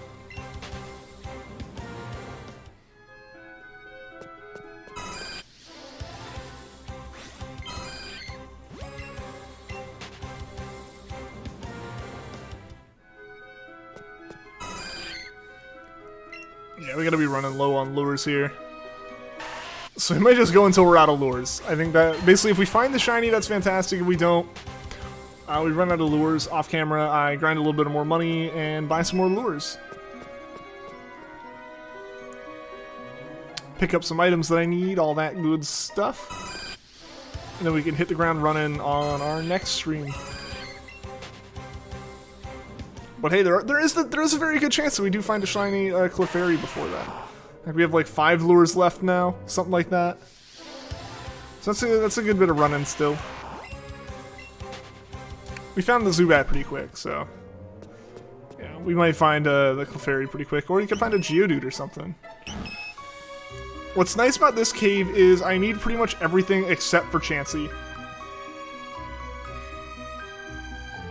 I haven't really done any of the cave hunting. I think I just kind of like my normal aversion to Pokemon caves kind of kicked in. Hey, Cinder, how's it going? Welcome, welcome. Hope you've been having a good Friday.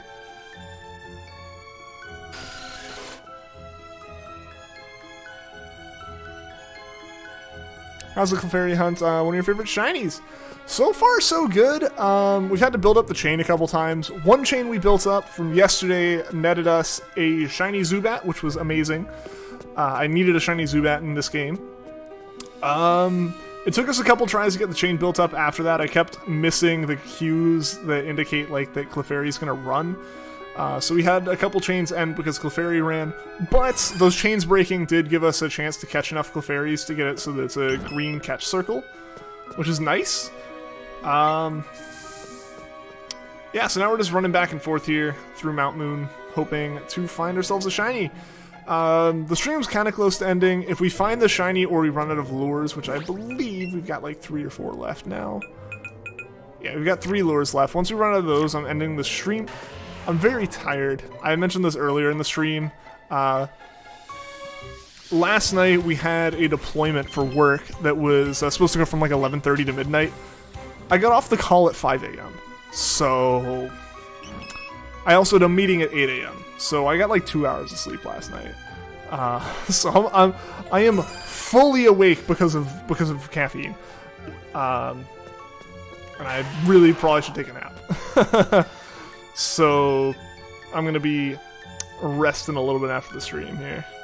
Shiny Clefairy is one of the dopamine Pokemon because you have associated with the Veilstone, Game Corner, and Diamond Pearl Platinum. Nice! It's a really nice design, I like it.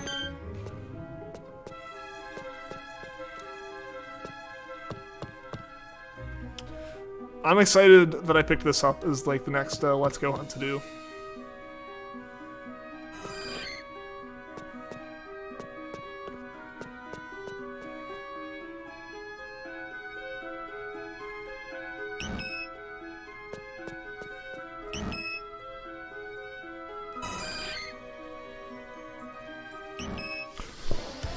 Surprise shiny! Holy crap, we walked right into that! It spawned on us! We had no chance to react there. Holy crap, guys! What the heck? No time to even really, like, process it. Just boom, shiny. What the heck? Shiny Clefairy, guys! Yo! What the heck? Yes! Dopamine Pokemon. Yo, shiny hype, guys. Look at this thing. Look at it, it's just so pink. Did you get... It just showed up right under us, Shy Dude. Congrats, thank you, Dave. Thank you.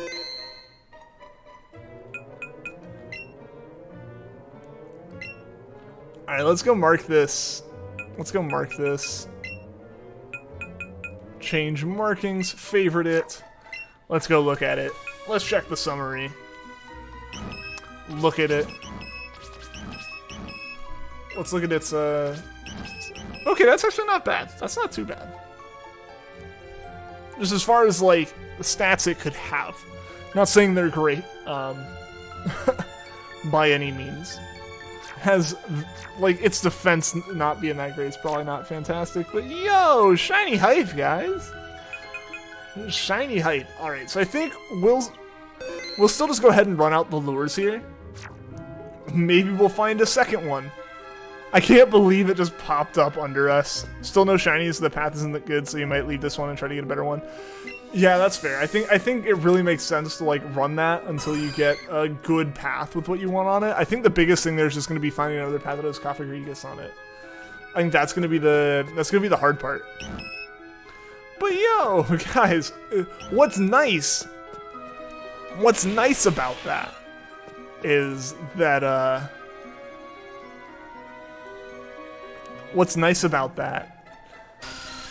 that we keep our combo. We can keep going for another one. So we're gonna run out of lures here. The stream is a success. It was a success anyway since we found the Zubat, but it is an extra success since we did find the Clefairy that we were hunting for. I'm just seeing if we can find another one here. I'm gonna have to go buy more lures anyways. But yo, I can't believe it just like spawned on our feet. I don't think that's ever happened before. Usually we're sitting in a corner waiting for him though, so that might be what happened. No time to react. It was just like, oh, that was green. Yo, shiny hype, guys. Shiny hype. Your backpack just got here? Nice. Hope it's a nice backpack.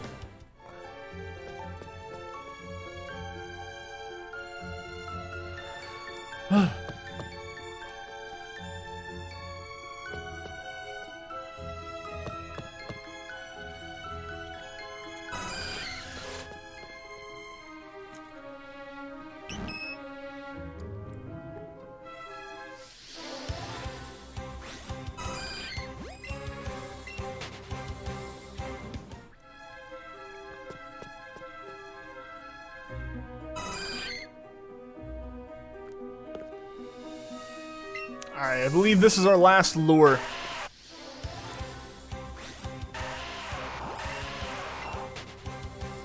Yeah, I think this is our last lure, guys, so we're gonna run until this one runs out, and then I believe that will be where we call it for the day. With a successful shiny hunt under our belt.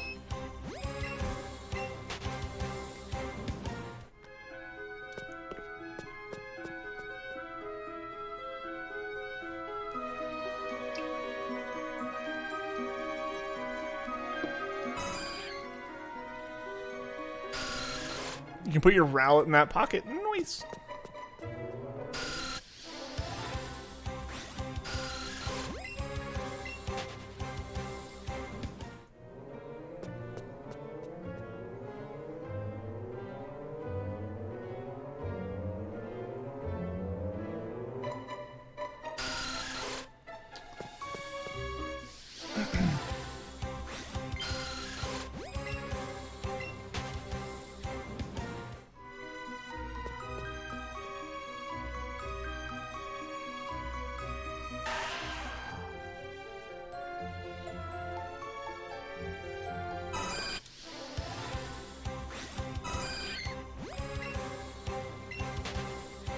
No, Rowlet loves nesting in a stranger's backpack. It's canon. It's canon. And it's adorable.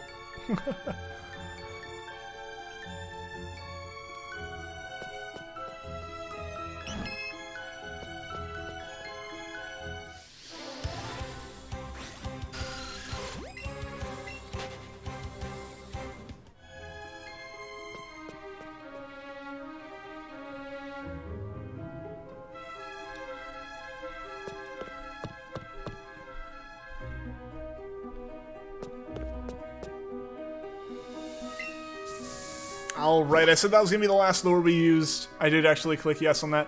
But guys, thank you so much for tuning into this stream. It was a successful one. We found ourselves a shiny Clefairy. We found the shiny Zubat.